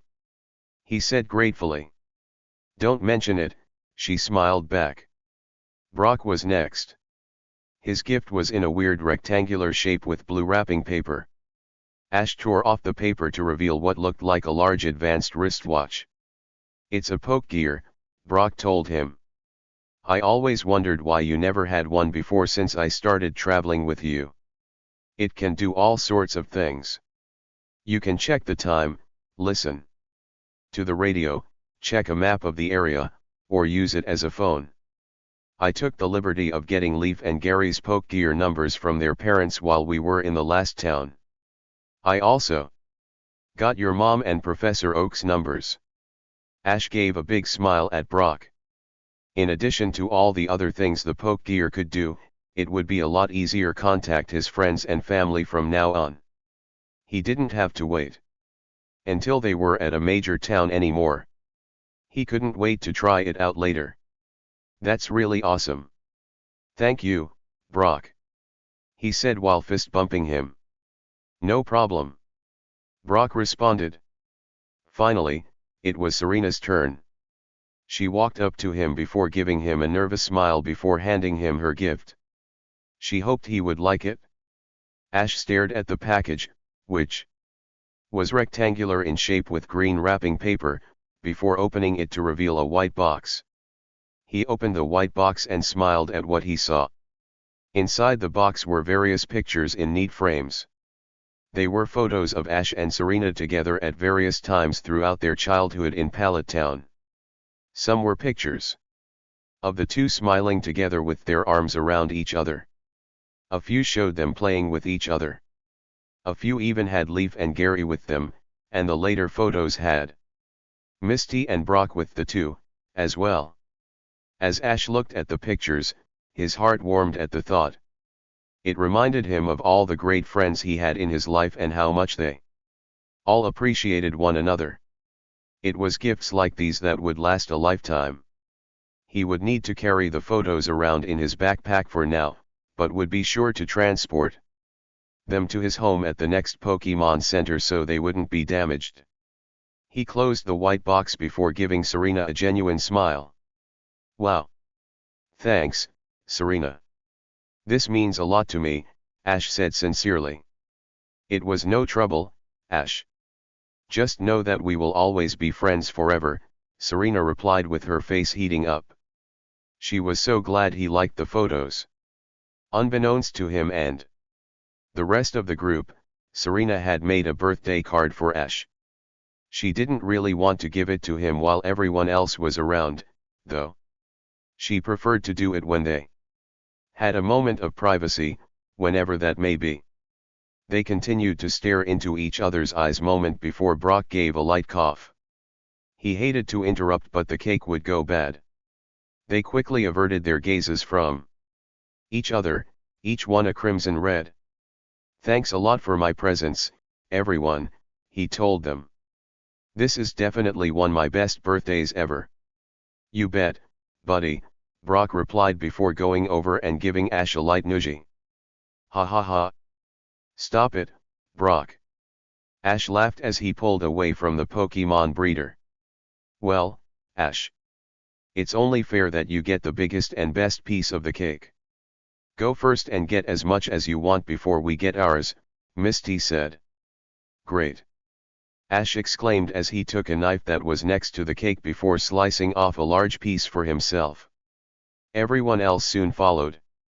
It was a rather large cake, so there was enough for both people and Pokemon to have some. They were all enjoying the party in their own way. Ash, Serena, Misty, and Brock sat at the table and enjoyed conversation about their adventure so far and what it had in store for them in the future. Pikachu and Cubone sat nearest to the trainers. Pikachu had opted to put ketchup on its cake piece, much to the disgust of everyone else, and ate it right up. Cubone, being as young as it was making a mess. And getting it all over its face as it tried to eat the cake. Serena and Ash took turns wiping its mouth for each bite it took. They thought it was cute watching the baby Pokemon try to eat it. Eevee finished its piece of cake quickly and spent the rest of the time running in circles around Serena's legs, wanting to play. Charmeleon and Charlo were sitting next to each other. They preferred all of their food extra cooked, so they blew a light ember attack on the cake to make it black before eating it. The two Charmeleon would occasionally feed each other bites of their cake as well. Squirtle, Bulbasaur, and Oddish were eating next to each other. The only problem was Squirtle was trying to start a food fight with Bulbasaur, but the plant dinosaur calmly ignored Squirtle's attempts. The blue turtle Pokemon finally gave up before settling for chatting with the two grass types once it saw Oddish was getting upset, which they were happy to do. Psyduck, Goldeen, Staryu, and Starmie, and Magikarp were all in the water eating their cake. With the exception of Psyduck, who had arms and was noisily chomping its piece and almost choking. The other water Pokemon were having a tough time, but managed to finish off their piece. They then went off for a relaxing swim while Psyduck Dog paddled back to shore since it wasn't as good. Primeape, Nidorina, and Jigglypuff were having a contest on who could eat their cake the fastest. Onix and Geodude both devoured their pieces and spent the rest of the time trying to entertain Eevee. Zubat and Pidgeotto were perched in a tree while eating and observing everything going on below. Hitmonlee ate its piece calmly before meditating and blocking out all sounds to strengthen its mind. It was an enjoyable time for everyone. It had been a few hours since the group had celebrated Ash's birthday. They had played games, ate birthday cake, and Brock, with the help of Serena, cooked a huge meal. Ash ate until he thought he would pop from food overload. It had definitely been a good birthday for Ash so far. It would have been nice to take the whole day off, but they all knew that they were still a very long way from Fuchsia City, and so they moved on. It helped that the weather was still perfect for traveling. It turns out they had come across a large range of mountains in their way. The group knew that the area south of Lavender Town was very mountainous, so they weren't surprised that they had to trek across one, but they also knew how quickly the conditions could change on such a place. Brock pulled out his map from his backpack and studied it for a moment before looking up at the group. The quickest way to the next town is if we go over the set of mountains. However, there is another pathway that goes around them. The only problem is it will take an extra 6 days to go that path, he informed everyone else. Well, guys. What are we waiting for? Let's scale that mountain, Ash said as he marched on when the others had stopped. Whoa, there, Mr. 11-year-old Pokemon Master. Why don't we spend the rest of the day getting a good rest? This mountain doesn't look especially threatening, but it could be dangerous if we don't make it over by dark, Brock said as he looked up at the tall mountain. It's only 1 in the afternoon. I say we go ahead and climb it, Ash disagreed. Ash, remember how you said you would be less reckless from now on, Misty reminded. This is different, Misty. This mountain is just one more obstacle I need to overcome to achieve my dream of becoming a Pokemon Mazer. I bet everyone else has done this at some point. Besides, we don't have enough supplies to last us to take the trip around the mountain. The sooner we get over this mountain, the sooner we can stock up in the next town, Ash reasoned. Well, the weather is really nice right now, Serena noted as she and Cubone looked up at the sky. Pikachu agreed from Ash's backpack. Brock and Misty gave a sigh. All right, Ash. Since it's your birthday, we'll go along with what you say. I just hope the weather doesn't turn on us quickly, Brock muttered the last part. Great. Let's go. Ash exclaimed as he continued on with the others following suit. It was around 5 o'clock in the evening now. Thanks to Brock's map, they were able to continue on without getting lost. The only thing was they had been trekking through the mountain for almost 4 hours now, and it didn't look like they were even halfway though. This mountain was a lot larger than they all anticipated. The sun was still shining, but it was starting to get a little cooler now due to the higher altitude. The group had taken out a few blankets from their backpacks to cover themselves to keep them warm as they walked. Pikachu had resorted to staying in Ash's backpack where it was a little warmer than being outside. It also was easier for travel on its still injured arm. Serena had her arms and the blanket tightly wrapped around Cubone since it didn't have its own pokeball or backpack to be in. Okay. Maybe this wasn't the best idea in the world, but at the rate we are going, we should still be over the mountain before it gets extremely late, Ash admitted as he pushed forward. You know, Ash. Part of being a Pokemon master isn't overcoming every obstacle as quickly as possible. Sometimes the best way is to come up with a plan or take the safer route, Brock told him. I'll keep that in mind for the future, but for right now, let's just continue on, Ash said. It was then that the wind began to blow, causing the group to shiver a little bit from the cold air.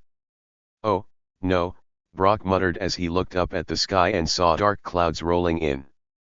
I was afraid of this. The weather is beginning to change quickly.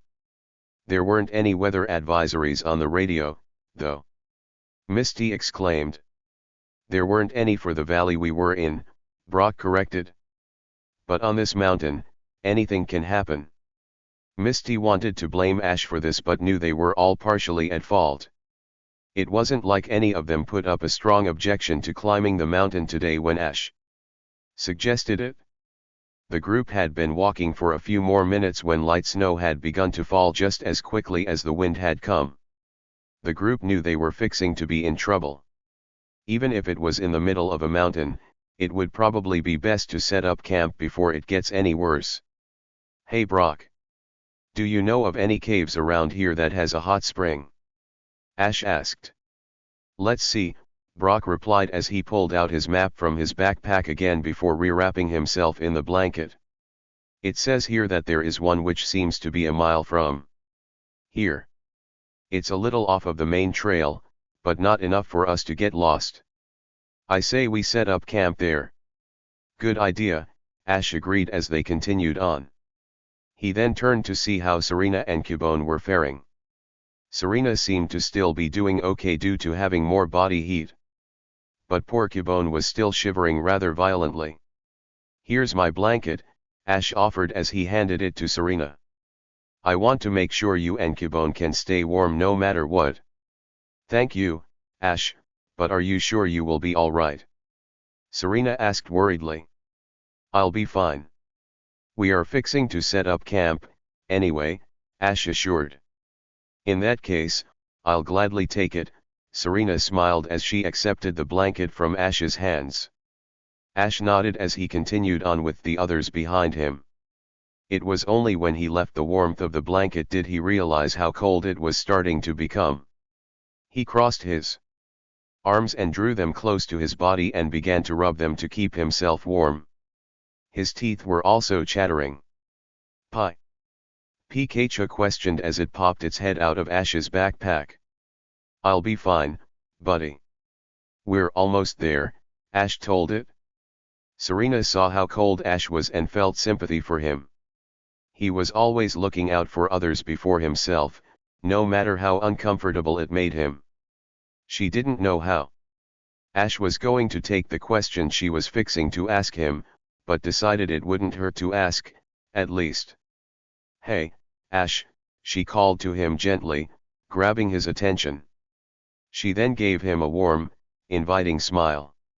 I have 2 blankets now. You can come underneath them with me. That way, it can keep both us, Pikachu, and Cubone warm. I guess that would be okay. Thanks, Serena, Ash replied, thinking nothing of it as he joined her underneath the blankets. He then grabbed one side of the blankets and wrapped them snugly around both of them and Cubone while Serena held the other end. Serena immediately felt her face heat up once she felt Ash's body against hers. She gave a sideways glance at Ash, who was looking straight ahead with determination. She thumbed the card in her pocket with her free hand as she gazed longingly at Ash. She had thought really hard about the words she wanted to say in her card but was too embarrassed to show the birthday card in front of everyone. She would give it to him tonight once everyone else had gone to sleep. She then looked down and saw Cubone was looking a lot warmer since Ash had come under the blanket. She had no doubt that Pikachu was more comfortable, as well. They were using each other's body heat to keep each other warm. Serena couldn't help but think that seeing her, Ash, Pikachu, and Cubone underneath the blanket, it almost felt like they were a real family.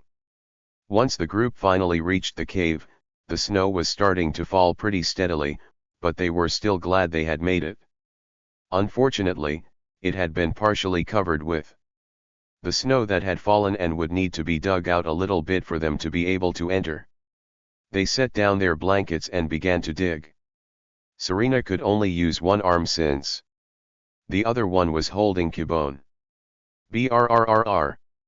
This snow is so cold against my hands, Misty moaned. Just keep digging. Any second now we will be nice and warm inside that cave, Ash told her. No sooner had he said this that a massive gust of wind swept by them. They all threw their arms over their faces as the freezing air blew past them. It wasn't strong enough for a human to worry about, but a light Pokemon was a different story. Cubone. The baby Cubone cried as it was ripped from Serena's arms and blown away with the wind. Cubone. Serena screamed. She immediately went to chase after it, Ash doing the same. Unfortunately, Cubone wasn't the only Pokemon that was light and exposed to the wind. Pikachu had poked its head out of Ash's backpack in alarm when it heard Serena's screams. The wind lifted Pikachu up, and it was blown out of Ash's backpack and sent sailing through the air like Cubone did a couple of seconds earlier. No. Pikachu! Ash yelled as he watched the rodent fly past his face. He reached out to make a grab for it, but the wind was too swift, and he missed. Both Pokemon continued to blow through the air and were soon out of sight. Ash and Serena weren't going to let that stop them, though. Wait. Misty cried as she moved to go after them, but was stopped by Brock holding her back.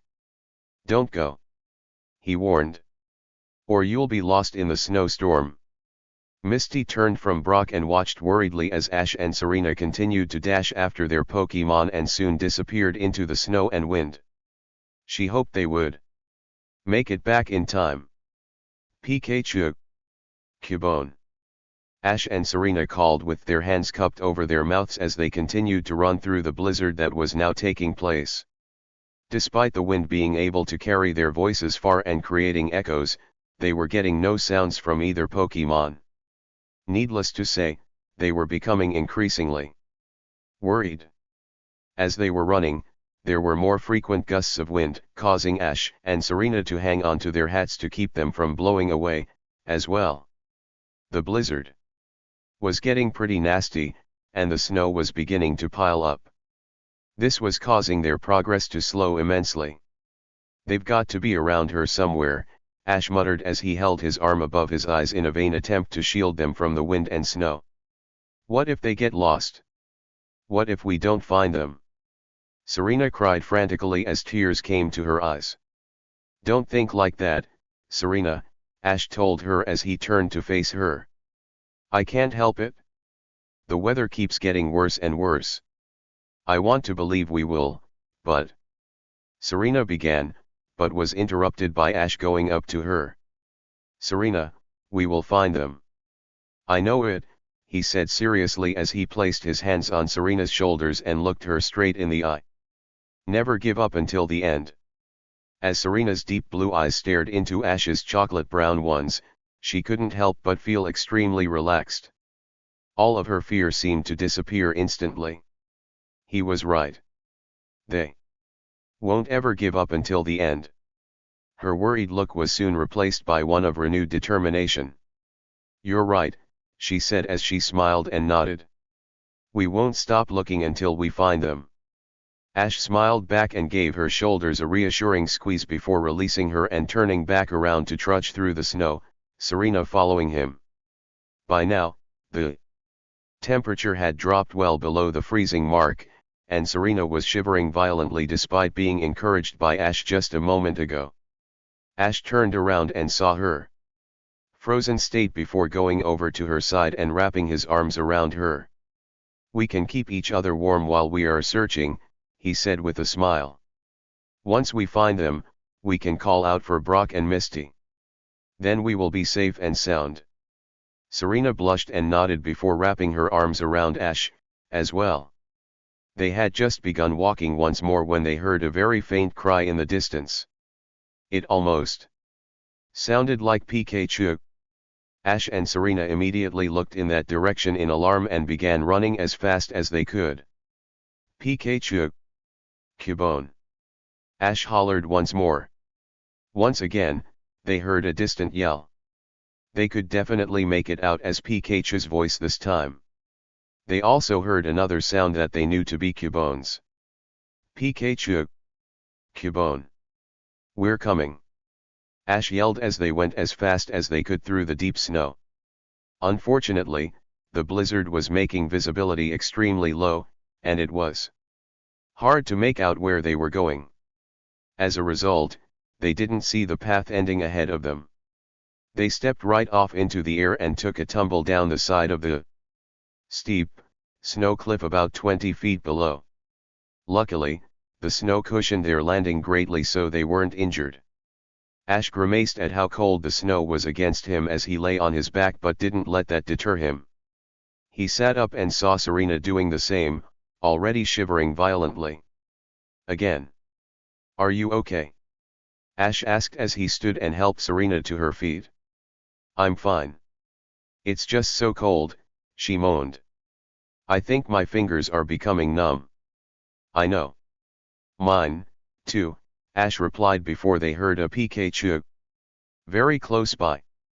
"Pikachu! Is that you?" Ash called as he looked around but didn't see the yellow rodent anywhere.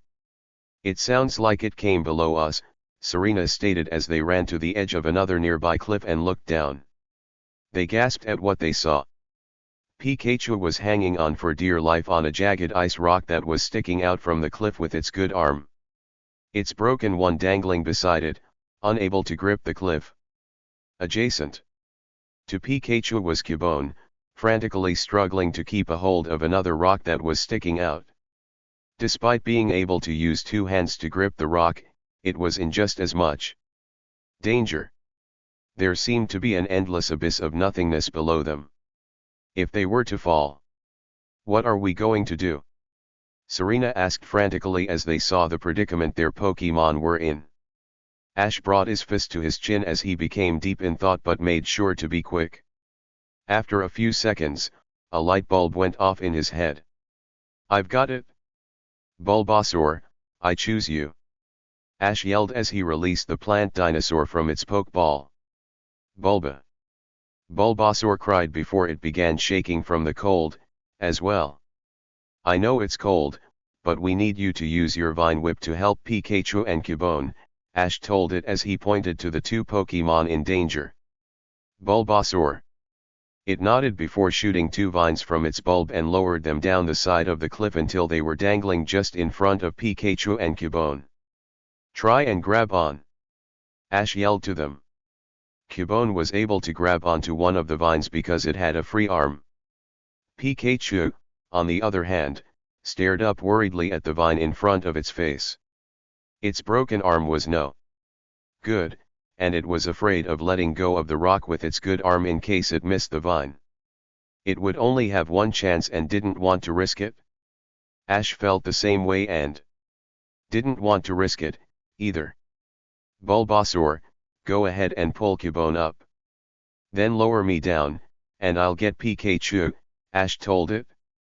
He then called down to Pikachu, just try to hang on a little longer, Pikachu. Chuyu, the rodent replied worriedly. Soar. The grass type cried before pulling Cubone up its vines, wrapping the extra vine around it for support. As soon as Cubone was within arm's reach, Serena reached out and grabbed it before giving it a big hug. Oh, Cubone. I'm so glad you're okay. I was so scared, she said while tears came to her eyes and Bulbasaur released the vines from Cubone. Cubone bone, it replied while hugging her back.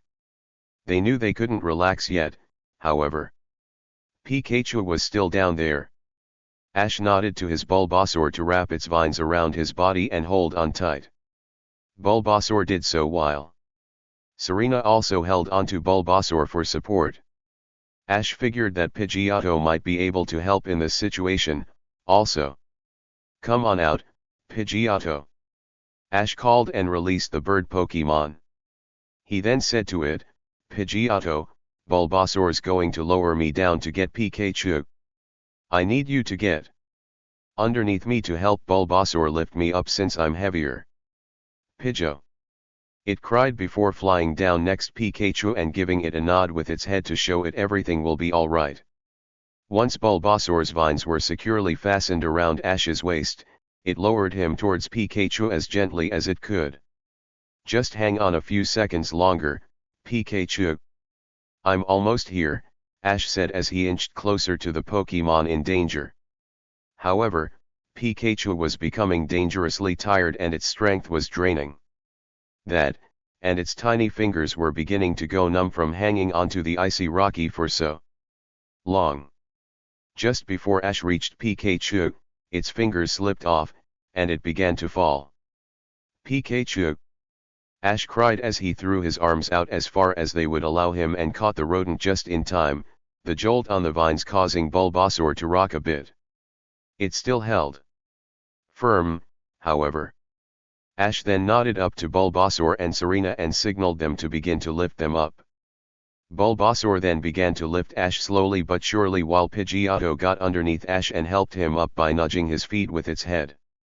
For a while, it looked like everything would be okay, but to everyone's great misfortune, a massive gust of wind blew once again, one of the strongest yet. Whoa! Ash cried as he and Pikachu were swung around in Bulbasaur's vines. Ash! Pikachu! Serena shouted.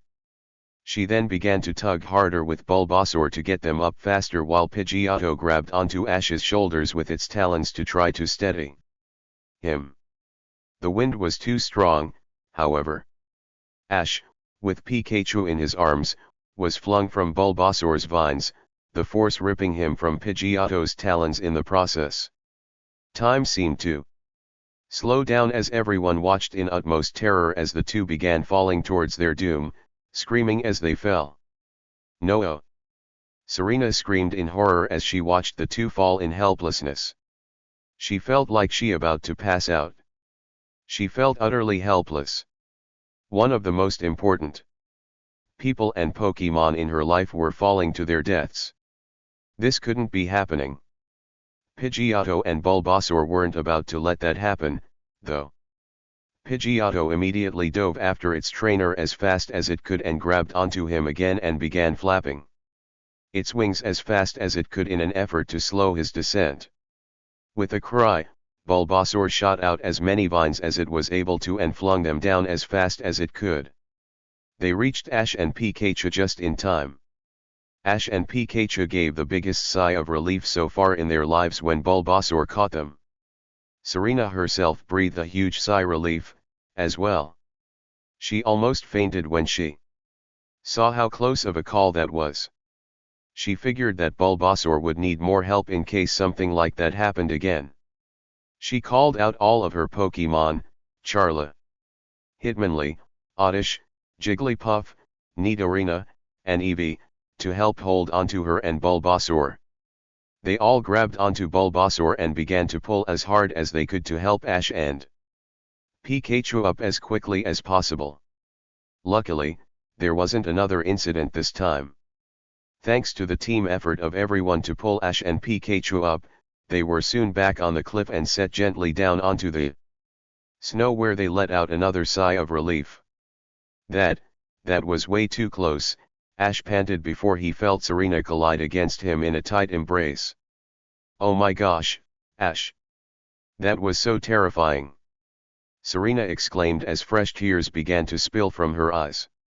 I know, but we're okay now, Ash said soothingly while hugging her back, trying to reassure her. I thought I was going to lose you. I don't know what I would do if that happened, Serena continued to cry with her face buried in his shirt. Serena, look at me, Ash said.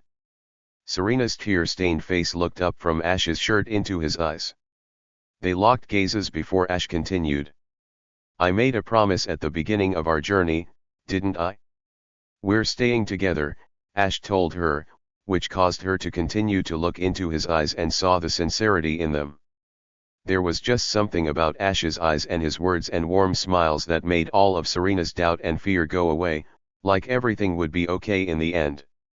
She smiled back and tightened her hug. You're right. Together to the end. They were soon joined by Pikachu and Cubone, who gave them both a hug, as well. The four tightly embraced each other, all of them overjoyed they were all okay. Soon, Bulbasaur, Pidgeotto, and Serena's Pokémon came in for the group hug, also. Because everyone had worked as a team, they were all okay for now. Once everyone had relaxed enough, they were reminded that there was still a blizzard swirling around them right now. Also, since they had fallen from the cliff about 20 feet above them, there was no way for all of them to get back up yet. Nightfall was approaching fast, and they would all need to find shelter quickly. Ash and Serena looked around, but didn't see a nearby cave anywhere. Ash's new poke gear was getting no signal because of the blizzard, and they also didn't have a paper map to try to locate one, that was back with Brock in his backpack. They would need to make an impromptu area of shelter. It looks like we will need to make our own shelter for the night, Ash muttered as he looked around for a substitute. We can make one from the snow cliff in front of us. Right. We can use Charla to burn a large shelter into the snow for us, Serena agreed as Charla stepped in front of her. My Charmeleon can help, also, Ash said as he released the other fire lizard. Alright guys. Use flamethrower on that snow in front of us to form a cave, they called once the duo of Pokémon were ready. The two fire-type Pokémon obeyed and blew forth the hot flames from their mouths. They were careful to be very precise with their flamethrower so as not to melt all of the snow around the area they were forming. Otherwise, it would cave in, and they would need to start over. After about 20 seconds, they had made a cave that was a decent size for everyone to fit into. Ash, Serena, and their Pokémon entered the opening. They then took various bits of snow from the walls and ground and began to pile it up on the entrance to close it up and allow them to remain warm. Because everyone was helping, it was done after only a few minutes. Ash sighed. We're finally out of the cold, he said. He then looked at his hands. They were red raw and he could hardly feel them. Thankfully, it didn't look bad enough to be frostbite. He then noticed that Serena's hands were the same way. It looks like we are going to be spending the night in this cave. We will have to search for Brock and Misty in the morning, Serena said as she rubbed her almost frozen hands together in an attempt to warm them up. We might as well get some heat while we are in here, Ash figured. He then saw Charla and his Charmeleon standing a short distance away and smiled. Hey guys. Do you want to share some of your warmth with us? Both Charmeleon nodded at the request and went over to Ash, Serena, and the other Pokemon. They then held their tails up, let them burn brightly. They put in a little effort towards their tails, which allowed the flames to burn larger so everyone would get enough heat. Ash decided it was a good idea to release his other Pokemon so they could get in on some of the warmth. He released Squirtle and Primeape, who went over near the flames, as well, but not before Primeape took Ash's hat to wear. Alright everyone. The heat is on, Ash declared once everyone gathered around the two Charmeleon. The Charmeleon smiled to each other and held the other's hand for support. Charla was holding Charmeleon's hand a little more affectionately, however, causing it to blush. Serena smiled at the Charmeleon as they held each other's hand and thought about holding Ash's hand, as well. Both of their hands were still exceptionally cold at the moment. She slowly inched her hand a little closer to Ash's. He didn't appear to notice. The Pokemon noticed Serena moving her right hand closer to Ash's left and decided to watch. Serena's hand finally made it to its destination. When skin met skin, Ash didn't pull away, much to Serena's relief. Then she went the rest of the way and gently grabbed it. To her surprise, Ash turned and smiled at her. Now our hands can warm up much faster, right Serena? He asked while giving her a grin. MMMHMM. That's right. Serena smiled. He missed the point on why she was holding his hand, but was happy nevertheless. All of their Pokemon smiled at the scene, too. The whole team seemed to have had a hard day since they entered the mountains, but with each other's support, they had pulled through. It was now time to take a nice break. It looked like things were going to turn out okay, after all. Despite the happy and calming atmosphere in the cave right now, little did the group of people and Pokemon know that the blizzard outside was getting worse and worse. It was slowly breaking apart the wall they had made to close the cave with. It had been a few hours since the group had entered the makeshift cave to spend the night. It was well into the night now, and the temperature had reached its coldest yet. Thanks to the great insulation of the snow and Charmeleon and Charla's flames, everyone was staying relatively warm. Ash and Serena's Pokemon had gone to sleep a little while ago. All were huddled in a corner using the other's body heat for warmth. Only Ash and Serena were up at the moment. They were huddled together next to their Pokemon. Serena figured this would be the best time to give him his birthday card since this was the most alone time they've had so far. Ash, how has your birthday been so far? She asked him timidly. Well, aside from the peril from earlier, I'd say it's been really good. I got to spend it with my friends, Pokemon, and received awesome gifts from you guys, Ash replied. So it doesn't bother you that you are spending the night in a snow cave? Serena asked while she tilted her head to the side. No, it doesn't, Ash confirmed before giving her a reassuring smile. I have you and all our Pokemon with us. As long as I have that much, I'm perfectly content. I'm glad to hear it, Serena said while returning his smile before taking a deep breath. She then reached into her left pocket on her skirt and withdrew the birthday card from it. She then handed it to Ash. I also got you a birthday card, Ash, Serena told him. I was kind of nervous to give it to you earlier, but I really wanted you to see it. Thanks, Serena, Ash replied while he inspected the outside of the card. It looked simple enough. It was colorful and showed all kinds of party balloons with the words happy Birthday printed in big bold letters. Why would Serena be nervous about showing him this card? Go ahead and read what's inside of it, Serena said while she began turning red. Ash nodded before opening the birthday card. Inside was a written message that was clearly in Serena's handwriting. Her beautiful, cursive letters were all swirling together. He then began to read the message written in it. Ash, I wanted to wish you a very special and happy birthday. You are one of the nicest boys I ever met and deserve the best of all birthdays. These last few months while traveling with you on our journey have made the best memories of my life so far. I wouldn't trade them for anything. I wouldn't know what I would do or where I would be if you weren't in my life. I still remember when we first met and you helped me back at Pallet Town summer camp then. Even if that moment didn't mean much to you, it meant the world to me. I'm really glad I met you. Thank you so much for being my best friend and most important person in my life. Happy birthday, Serena. As Ash finished reading the letter, he was touched, to say the least. He always knew that he and Serena were best friends and would do anything for each other, but to read something so heartfelt from her he felt his cheeks go a deep red. He didn't quite know what to say. Serena, I mean that much to you. Ash stammered as he turned to look at her gorgeous face staring back at his. You really do. I meant every word in that letter, Serena answered softly as she stared back into his eyes to show her sincerity. I'm really grateful to hear you say that. To hear that someone really cares that much about me, especially because it was you, Ash said quietly. His chest was feeling very tight. Right now.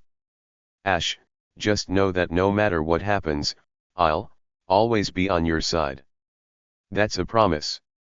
I'll always be here for you, Serena told him gently as she took her hands in hers. Serena, Ash trailed. He was at a complete loss for words when he felt Serena's now warm hands holding his own. Could this be what Brock, Misty, and all of his other friends meant when they said there was more to him and Serena than friendship? As Ash suspected, he definitely felt more than a close friend to Serena sometimes. Right now was certainly one of those times. He didn't quite understand what he was feeling for Serena right now. Whatever those feelings were, they made him feel extremely warm. Serena had been really nervous when handing Ash his card. She was wondering throughout the whole day whether she should give it to him or not. She wasn't quite sure how he would take it. She didn't outright say she liked him but certainly let him know that he means more to her than just a friend.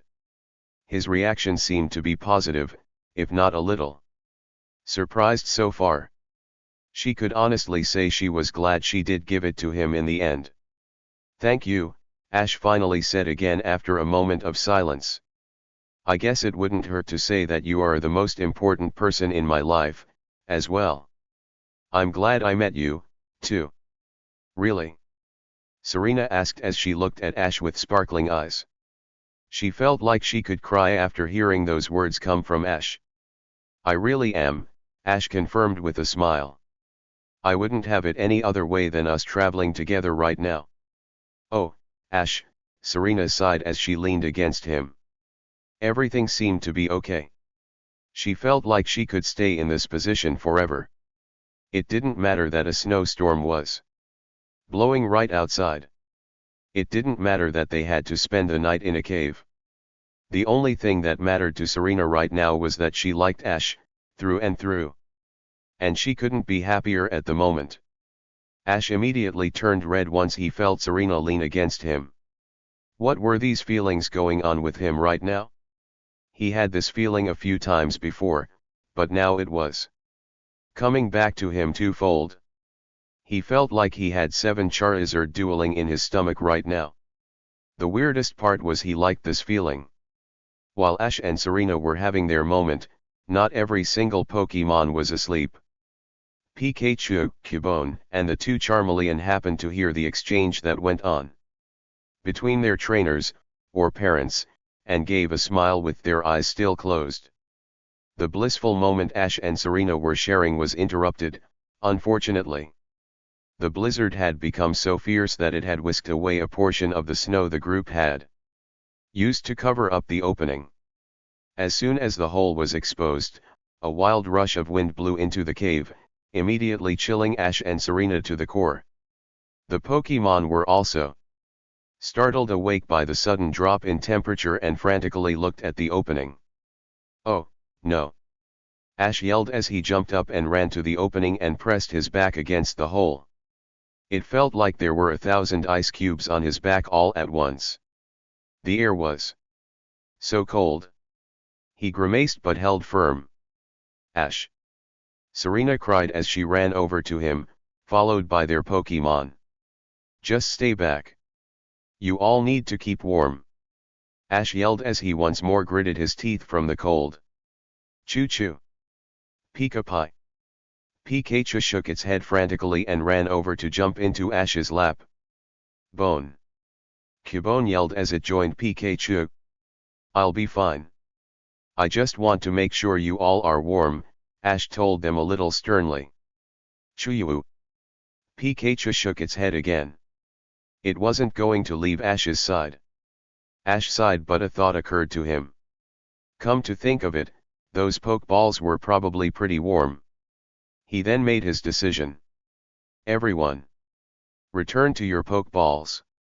he yelled as he held them up, which caused his Pokémon to look at him in alarm.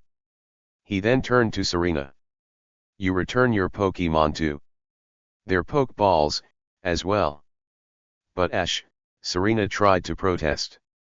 "Serena, please. We have to make sure our Pokémon stay warm," Ash pleaded. He then turned back to his Pokémon. "Return. You all have to conserve your strength." His Pokémon shook their heads to let him know that they wanted to say, and even tried to dodge the red beam from the Pokeballs. Ash didn't listen, and before his Pokémon could put up more of a struggle, they were back in their Pokeballs. Serena's Pokémon put up a protest, too, but Serena reluctantly returned them to their Pokeballs, as well. "Choo-yoo-yoo," Pikachu said as it looked up worriedly at its trainer, as it and Cubone were the only ones not in a Pokeball at the moment. "Pikachu," Ash said seriously, "I need you to get inside of your Pokeball so you can stay warm. Please. You also, Cubone. I know you technically don't have a Pokeball, but the most important thing is keeping you warm right now." "Choo-yoo-oo," Pikachu uttered as it shook its head and shivered. It hated Pokeballs more than anything and would rather freeze than go into a Pokeball and leave its trainer's side. Cubone, likewise, shook its head. These humans had given it a new family to which it was very grateful. It had already abandoned its parent once and wasn't about to abandon another one. It would stay by its parents' sides this time. Ash let out a sigh.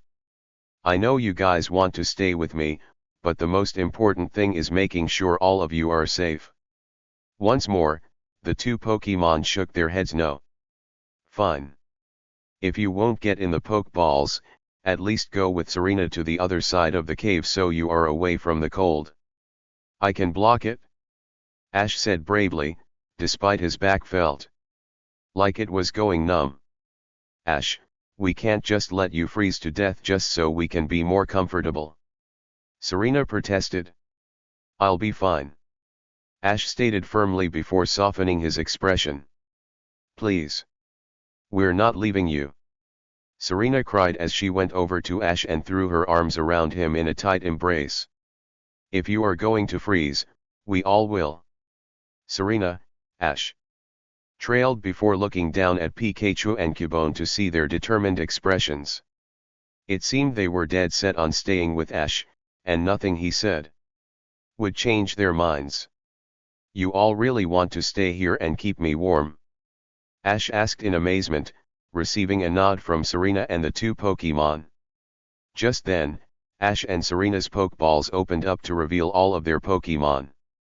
They all went over and crowded around Ash and brought their arms or wings around Ash in order to keep him warm in some way.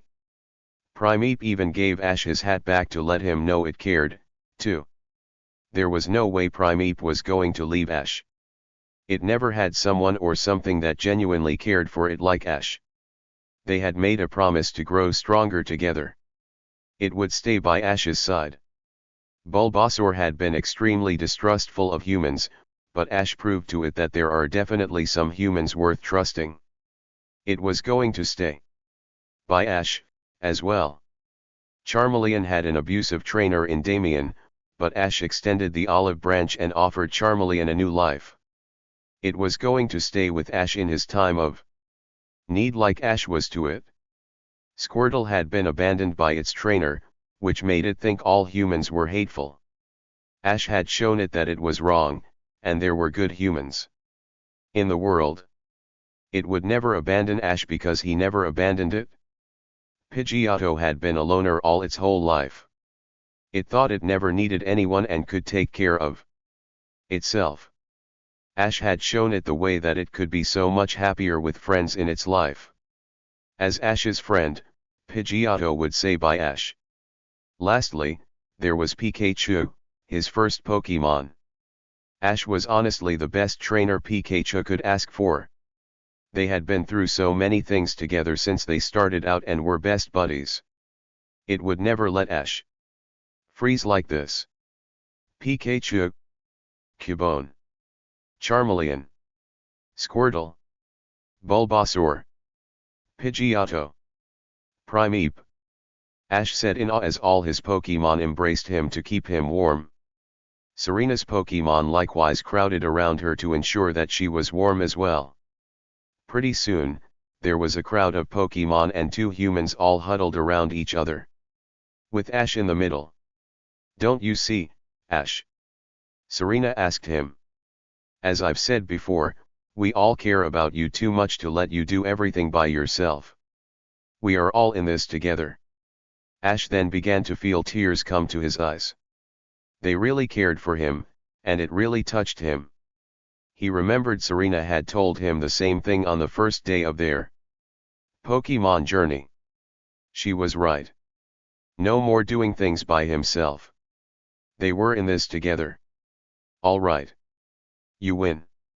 I guess we'll all be cold together," Ash said as the tears began to stream from his face. "Thank you, everyone." All of his, Serena's Pokemon, and Serena herself continued to surround Ash to let him know he was never alone. With everyone he cared about surrounding him, Ash suddenly didn't feel so cold anymore. Even the blizzard against his back he could hardly feel anymore. As tears continued to stream from Ash's face, he knew in his heart that it wasn't the cake, it wasn't the presents or the games that made this birthday great, it was his friends and Pokemon, right here by his side to show they really cared about him. Ash could honestly say that this was the best birthday he ever had. It was now the next morning, and the blizzard had finally blown over. Charla and Chameleon blew a hole through the opening with their hot flames, and everyone stepped outside. The sun was once again shining brightly, soaking them in its warm rays. Everyone looked at each other and gave a smile. They had made it through the blizzard. Most importantly, they did it together. "I suppose we go ahead and look for Brock and Misty," Ash suggested as he began to look for a path to follow. "Yeah," Serena agreed as she and their Pokemon followed Ash. They didn't have to search long, however, as they soon hear Brock's voice calling from above them. "Hey, Ash!" "Serena!" he yelled with his hand cupped over his mouth. Misty was next to him. "Hey guys!" Ash waved happily up to them. Serena also looked on. She was overjoyed at the moment. They had made it through the blizzard and found their friends. Everything had turned out okay. A few minutes later, Ash, Serena and Pokemon were able to get back on the cliff that Brock and Misty were on, courtesy of Brock's Onix providing a lift. "So how was your night?" Ash asked them. "It was so comfy," Misty answered. "That hot spring really kept us warm." "Were you two able to find a cave with a hot spring?" "No," Ash replied. We carved a small cave out of the snow cliff and stayed there. We may not have had a hot spring, but we definitely made sure no one was cold. He then looked at Serena and all of their Pokemon and saw them nod their heads. We able to overcome the blizzard because we all worked together. That's good to hear, Brock responded while nodding his head in approval. What do say that before continuing on and getting off this mountain, how about some breakfast? I have some waiting for us back in the cave with the hot spring. Sounds good, Ash said enthusiastically before turning to Serena and their Pokemon. What do you all say to some of Brock's cooking after last night? All the Pokemon responded eagerly before following Ash, Brock, and Misty back to the other cave. They all felt much closer to their trainers now after going through something like that with them. They all realized that anything could be accomplished when they worked together as a team. They would always be there for their trainers in their time of need. And likewise they knew their trainers would always be there for them. Serena trailed a little farther behind as she watched Ash from behind. She had finally gotten off her chest some of her feelings to Ash. She even got a pretty good idea of how he felt about her. With all of the emotional words she and Ash exchanged last night, describing Serena's feelings as a crush didn't seem to do them justice anymore. No. What Serena felt for Ash was much stronger now. It went beyond a crush. She had finally come to terms with her feelings for Ash, and nothing would change it. She felt so at peace now she finally realized what she was feeling all along, even if Ash didn't quite know yet. Ash Ketchum, I love you, she thought. Chapter 33, Training Days. It had been about a week since the group had traversed the treacherous mountain during a blizzard. Despite being shaken up during the experience, they all came out stronger in the end, particularly Ash and Serena. Ever since their night in the cave with their Pokemon, they were even closer now than before. They seemed to do everything together. If Brock and Misty didn't know better, they would say the two were boyfriend and girlfriend. Serena was really enjoying all of the time she was spending with Ash ever since she told him how she felt about him. She no longer felt extremely shy about her feelings anymore. Once she learned Ash felt the same way about her, even though he didn't seem to understand what the feelings were. Serena figured that Misty and Leaf had been right all along. All Ash needed was a little push. Misty had even outright asked Serena one night if she and Ash were finally together. The honey blonde-haired girl responded by saying they weren't, but they were closer than ever, and Serena felt very confident that they would be together one day. For his part, Ash was acting far less oblivious about Serena's actions towards him, such as compliments she would give him or always wanting to do something with him. Ash, of course, was happy to oblige. He didn't think he could ever turn her down and felt like he would do anything for her. Those strange feelings would return quite often now.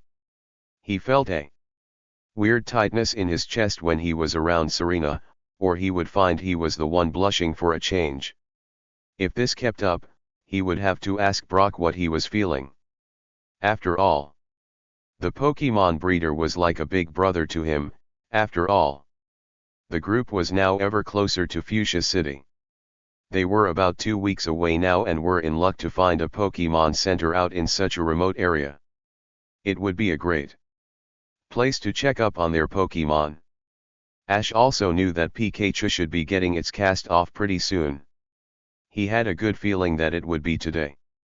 Nurse Joy smiled and greeted them as soon as they entered the Pokemon Center. Hello. Welcome to our Pokemon Center. Brock immediately took action. He ran up to the desk and leaned over it until he was right in her face. Nurse Joy. The love I have for you is so strong. It is so mighty. It is so unshakable. It is, yeah. And in the end, your love for her is so hopeless, Misty sighed as she pulled Brock away by the ear again. Nurse Joy quickly recovered from the advance Brock made on her before once again smiling. Anyway, what can I do for you today? I really would like you to check on my Pokemon, please, Ash told her as he gently took Pikachu out of his backpack and set it on the desk. Plus, could you look at my other Pokemon? Ours, too. Serena added as she showed Nurse Joy her Cubone and her Pokeballs. Certainly. Nurse Joy replied with a smile. She then took their Pokeballs and Pikachu before disappearing in the back room with Chansey. The group took a good look around the lobby and noticed that this Pokemon Center was nowhere near as busy as the ones they had been to previously.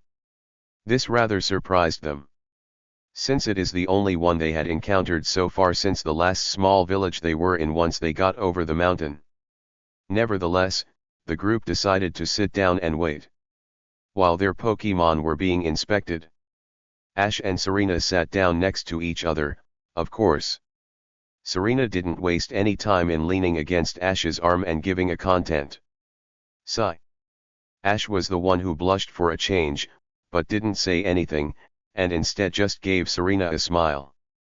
So guys, have you thought about what Pokemon you are going to use for your upcoming battles?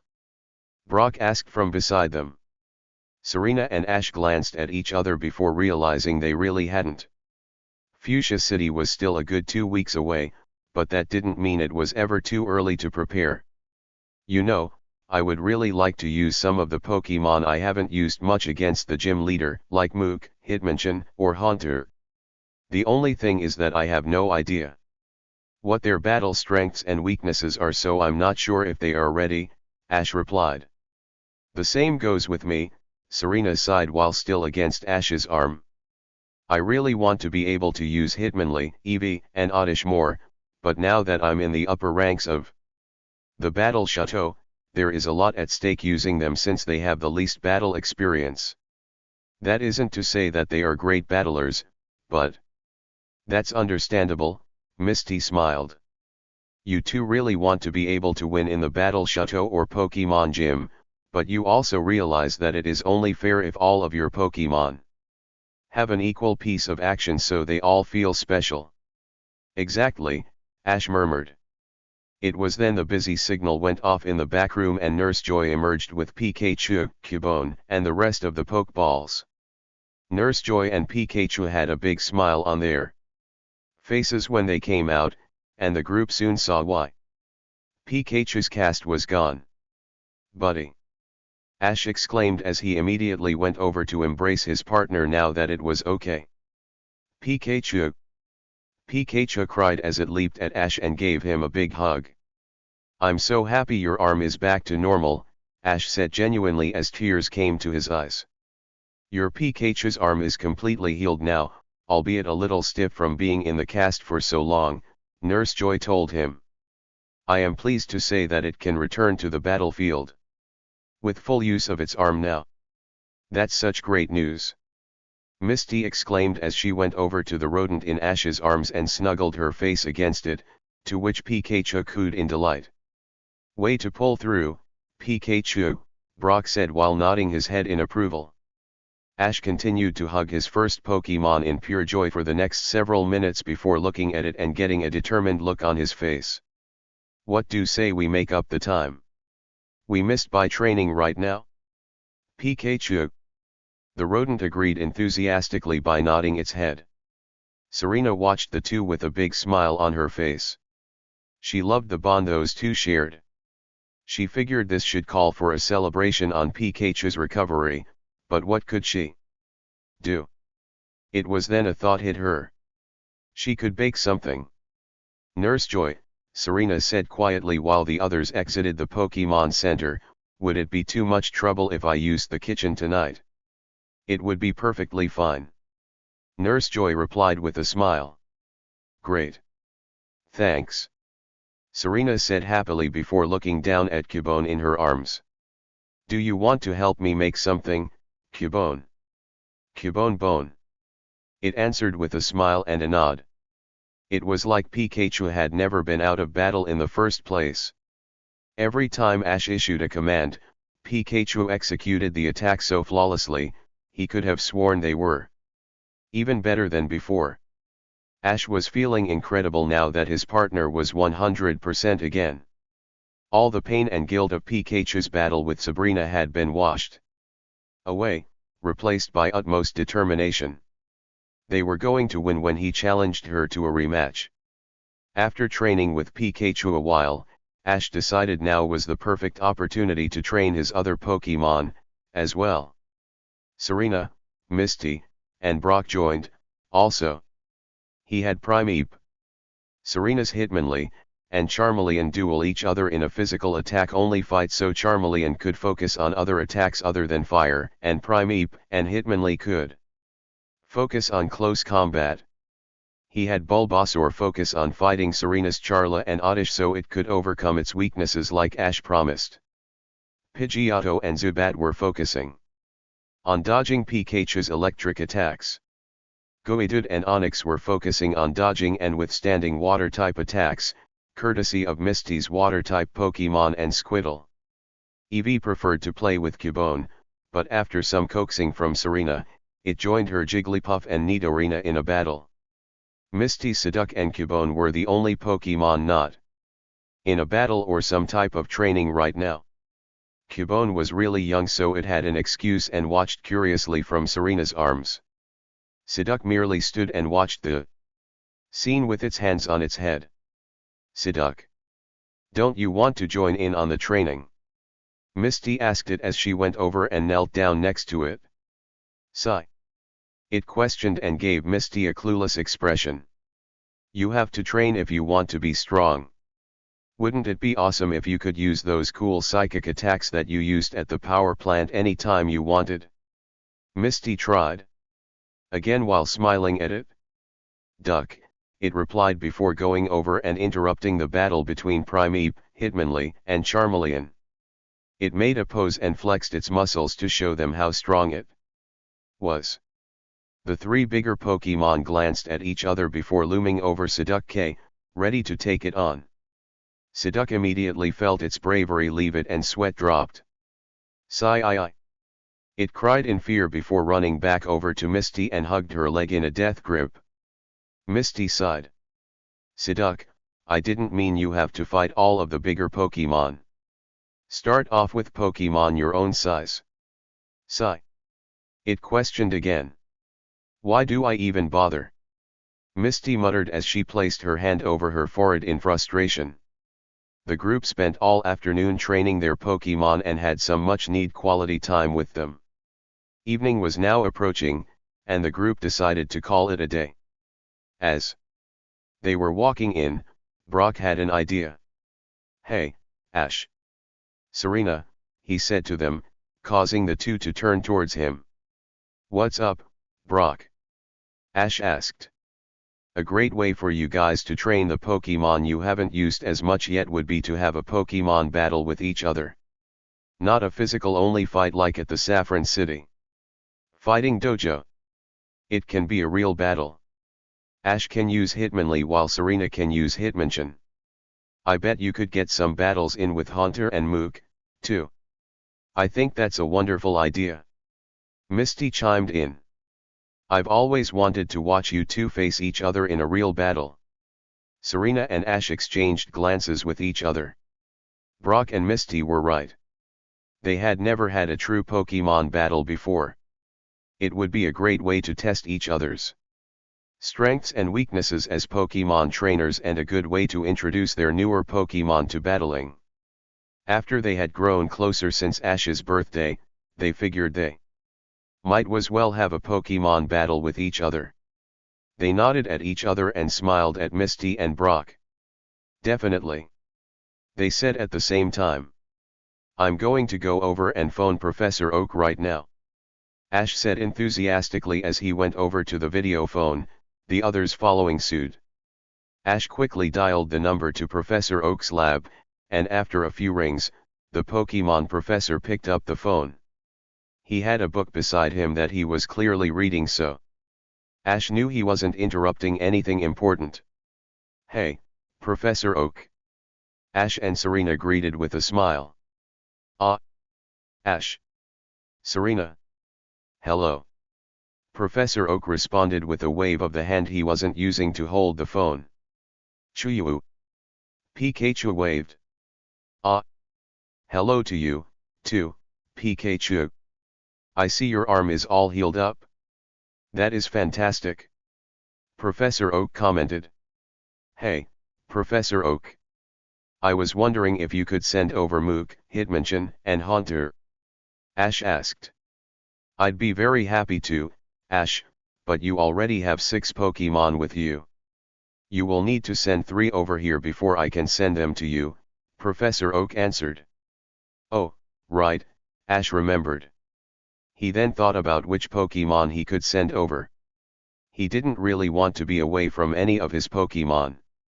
Seeing the trainer's dilemma, the Pokemon professor decided to make a suggestion. Here's an idea, Ash. I have some various Pokemon here at my lab that are in a feud right now. From what I hear, Bulbasaur is an excellent peacemaker. Why don't you send it over so it can sort out the feud while you are using your other Pokemon? As for the other 2, how about Charmeleon and Primeape?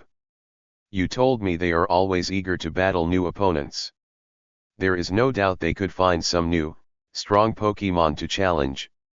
Here. I guess that makes sense, Ash replied as he unclipped Charmeleon, Primeape, and Bulbasaur's Pokeballs from his belt to place them on the transporter. Then, out of nowhere, Mook appeared behind Professor Oak and tackled him. Muyuyuk! It exclaimed as Haunter appeared in front of the screen and waved before making a funny face at Ash. Ash laughed. Hey there, Haunter. I see you still love your jokes. Indeed, Professor Oak said somewhat tiredly as he got off the ground and appeared in front of the screen again. Your Haunter has no trouble keeping the Pokemon here entertained, and Mook is still as affectionate as ever. Hitmonchan has adapted into the crew quite well. It is a very determined Pokemon and spends all day training to be better. Glad to know they are doing okay. Ash replied happily while Serena, Brock, and Misty smiled. Professor Oak then returned Haunter and Mook their Pokeballs before going to get Hitmonchan's Pokeball. He reappeared about 30 seconds later and placed their Pokeballs on the transporter like Ash before him. I'm ready to make the exchange when you are, Ash, Professor Oak told him. Ash nodded and pressed the button on the video phone to begin the transport sequence. His 3 Pokeballs soon disappeared in a bout of electricity while the Pokeballs on Professor Oak's end did the same. They soon reappeared on the other end. I got their Pokeballs, Professor, Ash informed Oak.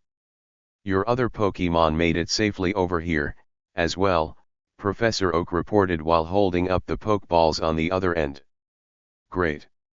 So I guess I will talk to you later, Professor Oak. Ash said. Good. Take care, everyone. Call anytime you need something. Professor Oak waved before the screen shut off. Ash decided it was a good idea to go ahead and release his 3 Pokemon that just got transferred to let them know what's ahead. The Pokemon appeared from their Pokeballs and looked up at Ash expectantly. Hey, guys. I know we've never had a proper battle with each other before, but tomorrow will change that. You're going to get your first battle with me tomorrow. I can't wait to see how well you all do, Ash said excitedly. Muyuyuk! Mook exclaimed enthusiastically as it tackled Ash into a hug like it did for Professor Oak. Hey, enter. Haunter laughed as it floated over to Ash. Che-aon. Hitmonchan nodded as it leaped into the air with its fists in an upward strike at an invisible opponent. Ash's friends watched the scene in amusement. It would be quite interesting to watch them all battle tomorrow. Serena looked at her own Pokeball that contained Hitmonlee and gave a smile. She was anxious to have a real battle with it since that was the Pokemon she has used the least so far. It was almost midnight right now. Everyone in the group had gone to bed except for one person. Serena and her Pokemon were still up and working in the kitchen of the Pokemon Center. She had her Charla, Nidorina, Jigglypuff, Oddish, and Eevee out of their Pokeballs while Hitmonlee was meditating so it would be well rested for tomorrow. Cubone was sleeping in Ash's bed with him and Pikachu for tonight. Serena hummed pleasantly to herself while she placed the cookie dough on the baking sheet and placed small chocolate chips on them. Neato, Nidorina muttered quietly as it went up to the cookie dough and wanted an early taste while Serena's back was turned.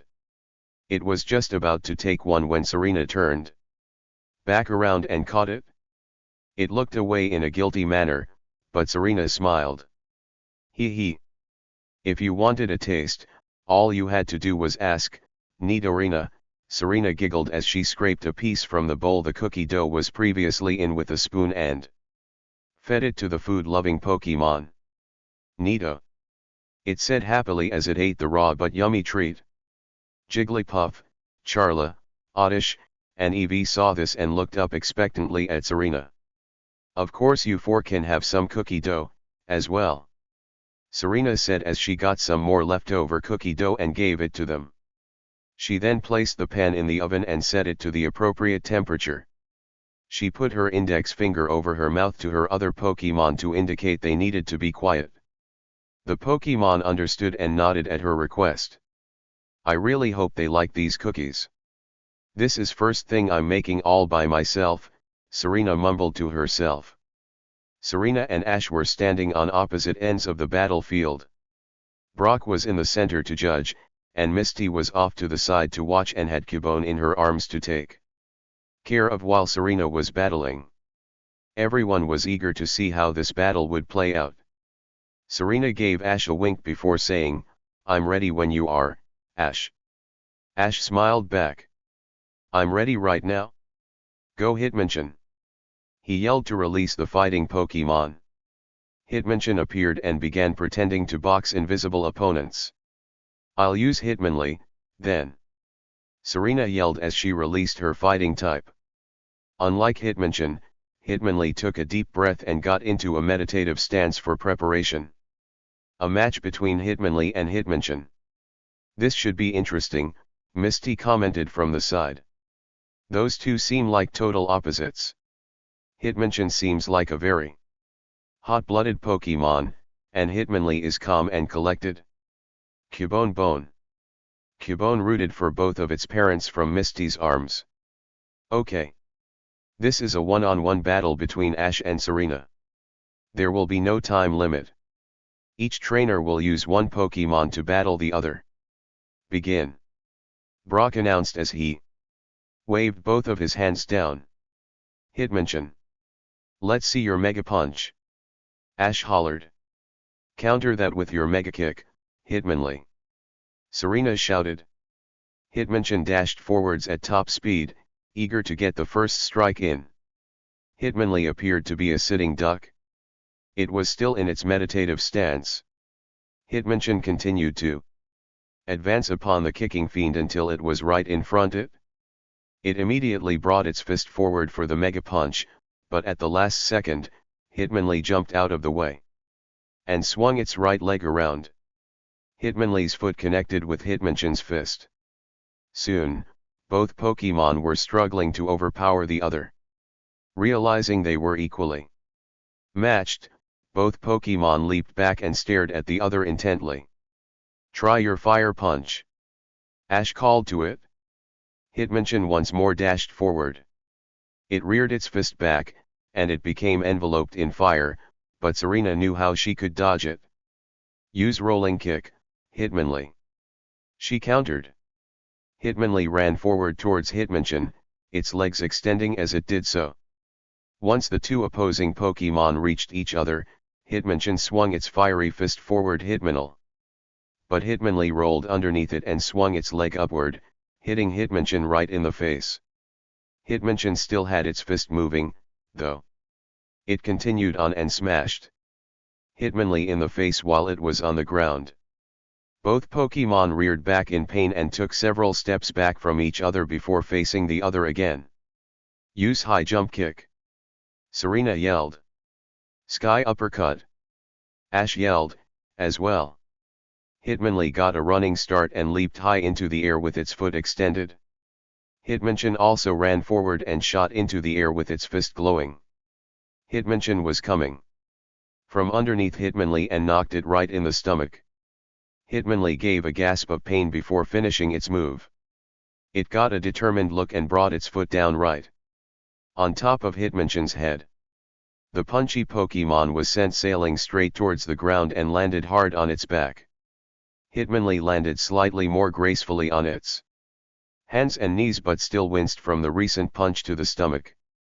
Hitmonchan slowly sat up from the ground before bringing its fists up once more, indicating it was still ready to fight.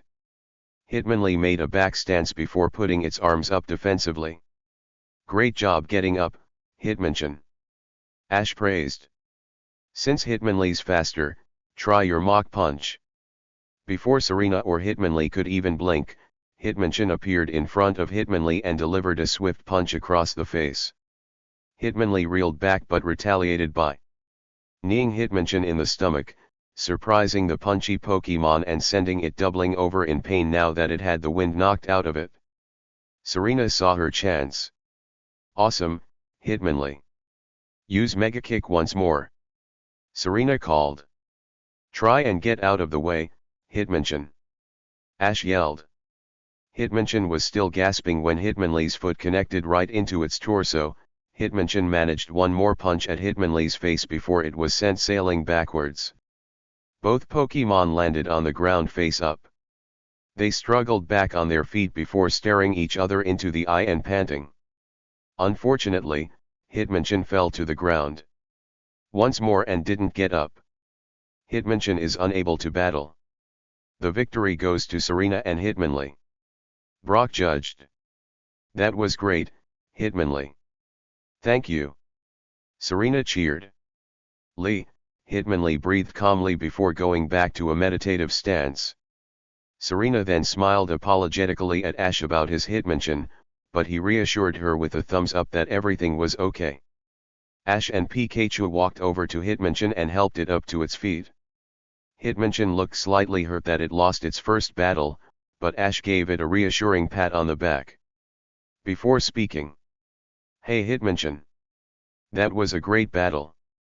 It doesn't matter if you won or lost. You proved to me that you are a great Pokemon, and I can't wait to use you more in the future." "Chen?" Hitmonchan questioned as it looked up at Ash hopefully. "You bet. I'm proud to have a Pokemon like you on my team. What do you say that we become stronger together?" Ash said to it. Hitmonchan nodded before looking over at Hitmonlee, still in its meditative stance. It walked over to it and held out its boxing glove for a handshake. Hitmonlee opened its eyes and stared at the open gesture for a moment before reaching out and slowly shaking the other Pokemon's hand. Hitmonlee then jerked Hitmonchan to the ground and went back to its meditative stance. It then looked at Hitmonchan and nodded its head to indicate it wanted the punchy Pokemon to do the same. Hitmonchan closed its eyes and tried to relax its mind, but being the hot-blooded Pokemon it was, it couldn't take being quiet for so long and groaned loudly in exasperation. Hitmonlee sighed. They would need to work on that. "Well, I think that those two will be able to get along just fine," Ash told Serena as he walked over to her. "Yeah," Serena agreed as she smiled at Ash. Misty watched the two interacting with their Pokemon and realized they were attempting to form a bond with all of them. She wished she could say the same for her. Storie, Starmie, and Goldeen she all knew very well. She even had managed to bond with her annoying Psyduck on some occasions. There was just one Pokemon she hadn't really made the effort to connect with yet, her Magikarp. The last time she had really attempted to use it was back in Celadon City to explore for clues in the murky water, but recalled it in annoyance once she realized it didn't know how to swim. Deciding that she had been unfair to Magikarp so far, Misty decided she would attempt to teach Magikarp how to swim herself, and she would do it today. Ash had both his Mook and Haunter out of their Pokeballs. They were training with each other at the moment while Ash issued commands and Serena, Pikachu, Cubone, and Brock watched from the side. It turned out that they were both quite skilled. Mook's sludge body made it a defensive tank against physical attacks, and Haunter's playful nature and ghostly body made it a very tricky Pokemon to go up against.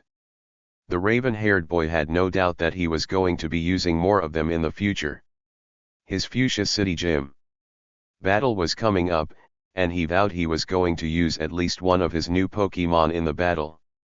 He just hadn't decided on who yet. It would depend on what the gym leader used. Misty was by a small lake a short distance from the group. She released her Storie, Starmie, and Goldeen from their Pokeballs. The three Pokemon appeared from their Pokeballs and looked up expectantly at their trainer.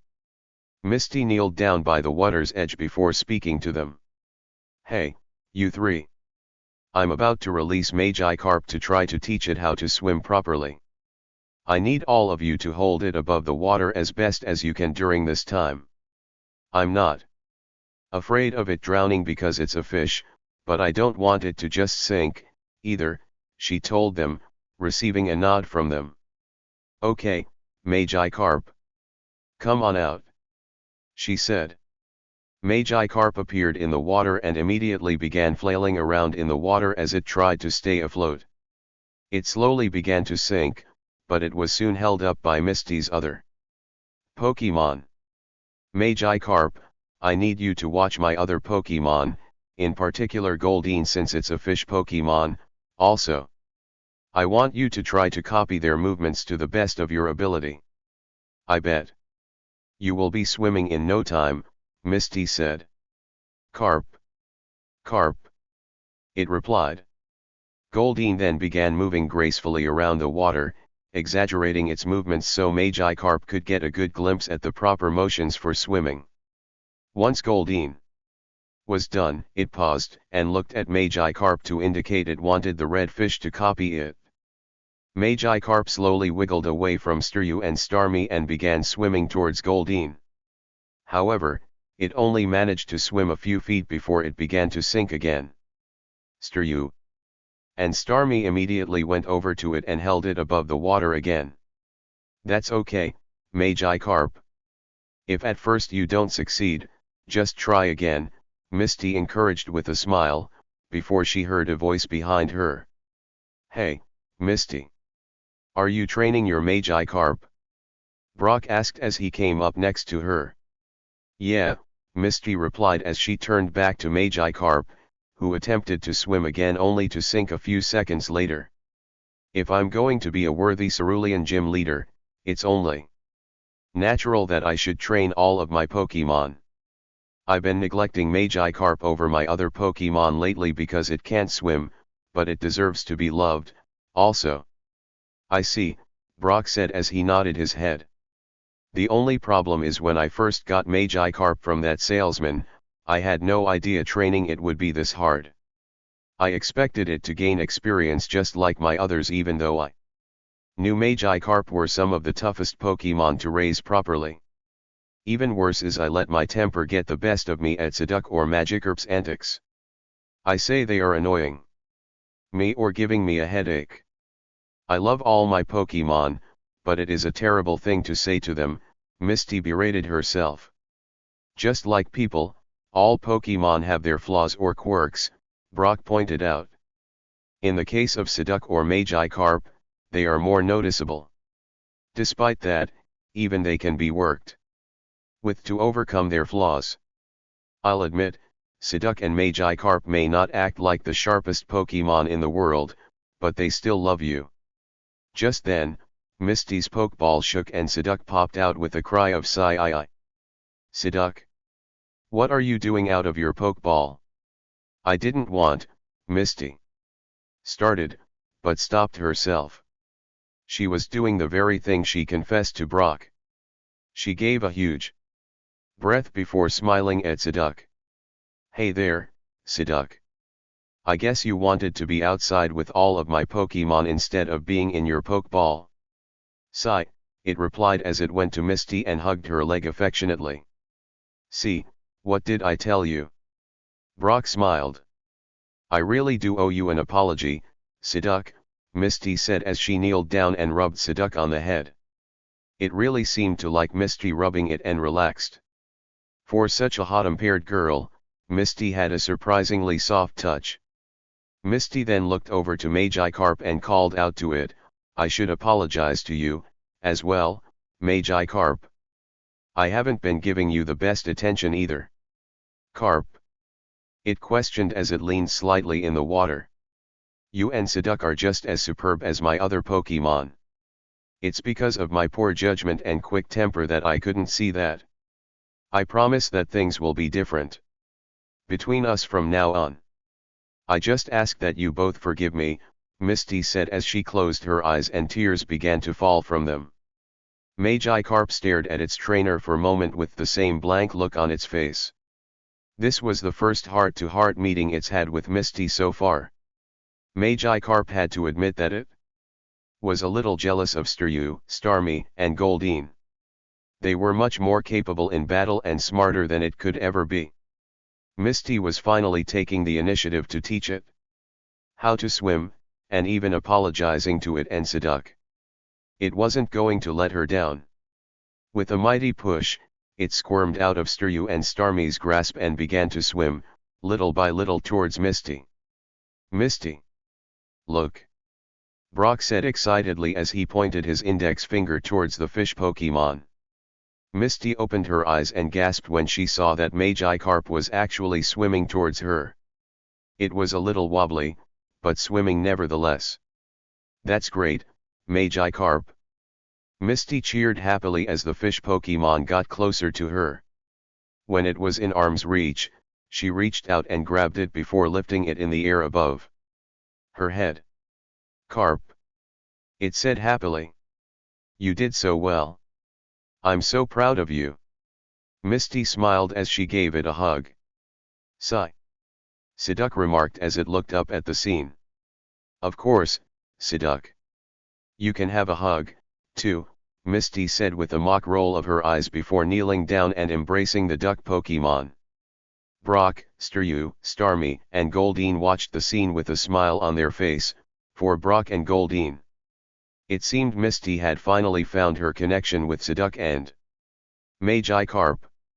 Those three would undoubtedly only grow closer from now on.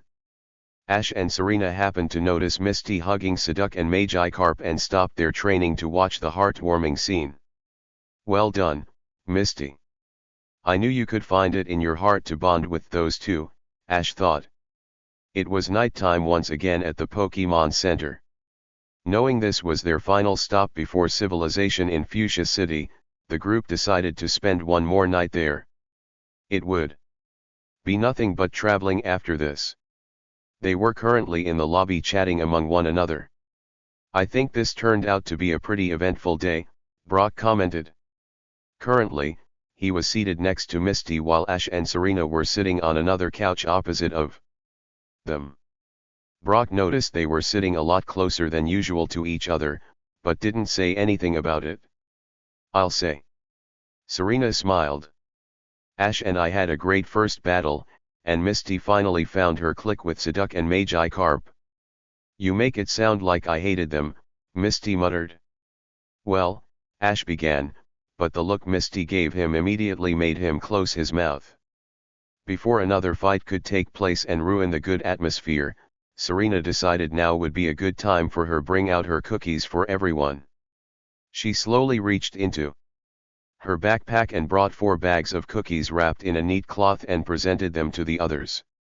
"What have you got there, Serena?" Ash asked curiously. Something was telling him it was food, though. That was always a good sign. "I made cookies for everyone as a small celebration," Serena answered. "They too for Pikachu's recovery from its broken arm mostly, but everything else that has happened make these appropriate, as well." "Wow. That was really nice. Did you make those cookies yourself?" Misty asked. "Yes, I did," Serena replied happily, but then added, "Well, my Pokemon helped a little bit last night." She then stood up and handed a bag to Brock, Misty, Ash, and kept one for herself. She then handed a smaller cloth to Pikachu and Cubone so they could share. The Pokémon didn't object to this as there were still plenty for each of them. The group unwrapped the cloth and began to munch on the cookies. Brock gave a nod to Serena before swallowing the first bite and giving his expert opinion. These turned out really great, Serena. They have the perfect amount of moisture in them so they aren't too hard, and the chocolate chips are placed perfectly so there isn't an overwhelming taste of just cookie or chocolate. Everything is well balanced. My compliments to you, Serena. This was really good your first time. Thank you, Brock. Serena said happily. She was glad that her cooking teacher approved of the cookies. Now there was just a certain person on her right whose opinion she really wanted. How are my cookies, Ash? She asked. They're awesome. Ash exclaimed as he continued to devour them one by one. Serena face faulted but quickly recovered. She supposed that was as good an answer as she could get from Ash. He was never one to critique food like Brock. As long as it tasted good, that was good enough for Ash. On the positive side, Ash was eating the cookies very quickly so Serena figured that meant they were exceptional.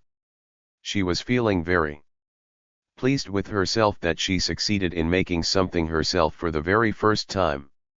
She smiled as she continued to watch Ash chomp on the cookies before enjoying one herself. It had definitely been a good day. Oh my goodness.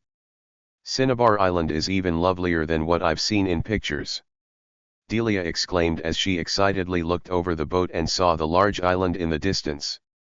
She couldn't wait to soak in the hot springs they offered there and just plain relax. As the boat pulled into the harbor, Delia began to let her mind wander towards what a great family she had now. I have such a wonderful son in Ash, Delia muttered happily to herself. She was so glad that Ash had taken after his father more than her. It had been her husband who truly changed her for the better from what she once was. When she gave birth to Ash, she had been given the loving family she had always wanted, and she couldn't be happier at the moment. Still, her past would creep upon her sometimes every time she looked at a certain picture in her room. It showed a baby boy in a much younger Delia's arms as she gazed lovingly at it. Her husband was by her side and proudly smiled at the boy, as well. Despite not being the true father of the boy, the man had taken the liberty of taking to raise the boy with her once his real father had come after them. Ash had only seen the photo once and assumed the baby boy was himself. Delia quickly assured Ash it was him before making sure to place the photo away and keep it out of his sight. It was because if Ash took a closer look at the boy, he would realize the baby boy in the photo wasn't himself. He also would have realized his mother and father were much too young for it to possibly be him. Delia supposed if the baby boy from the photo was still around, he would be 21 years old right about now. Upon learning the truth of his real father, he had become an extremely bitter and angry boy once he was older. He had run away when he was 10 years old to start his own Pokemon journey, vowing to never come back. Despite Delia's struggle to stop him and plead with him, the headstrong, angry boy had left without a second look back. Just as he said, Delia hadn't seen him since then. Delia longed for the day and hoped he would return and give her a second chance as a mother, but she had no idea where he was or how to contact him. Delia was snapped out of the thoughts of her past as a voice rang out over the intercom. Attention passengers. We have arrived at the destination of Cinnabar Island. Please enjoy your stay. Delia gave a smile as the thought of relaxing on Cinnabar Island had cheered her up once again. She picked up her suitcase and made her way down the plank of the ship and onto the dock. She breathed in the beautiful clean air and was surprised at the amount of tourists here.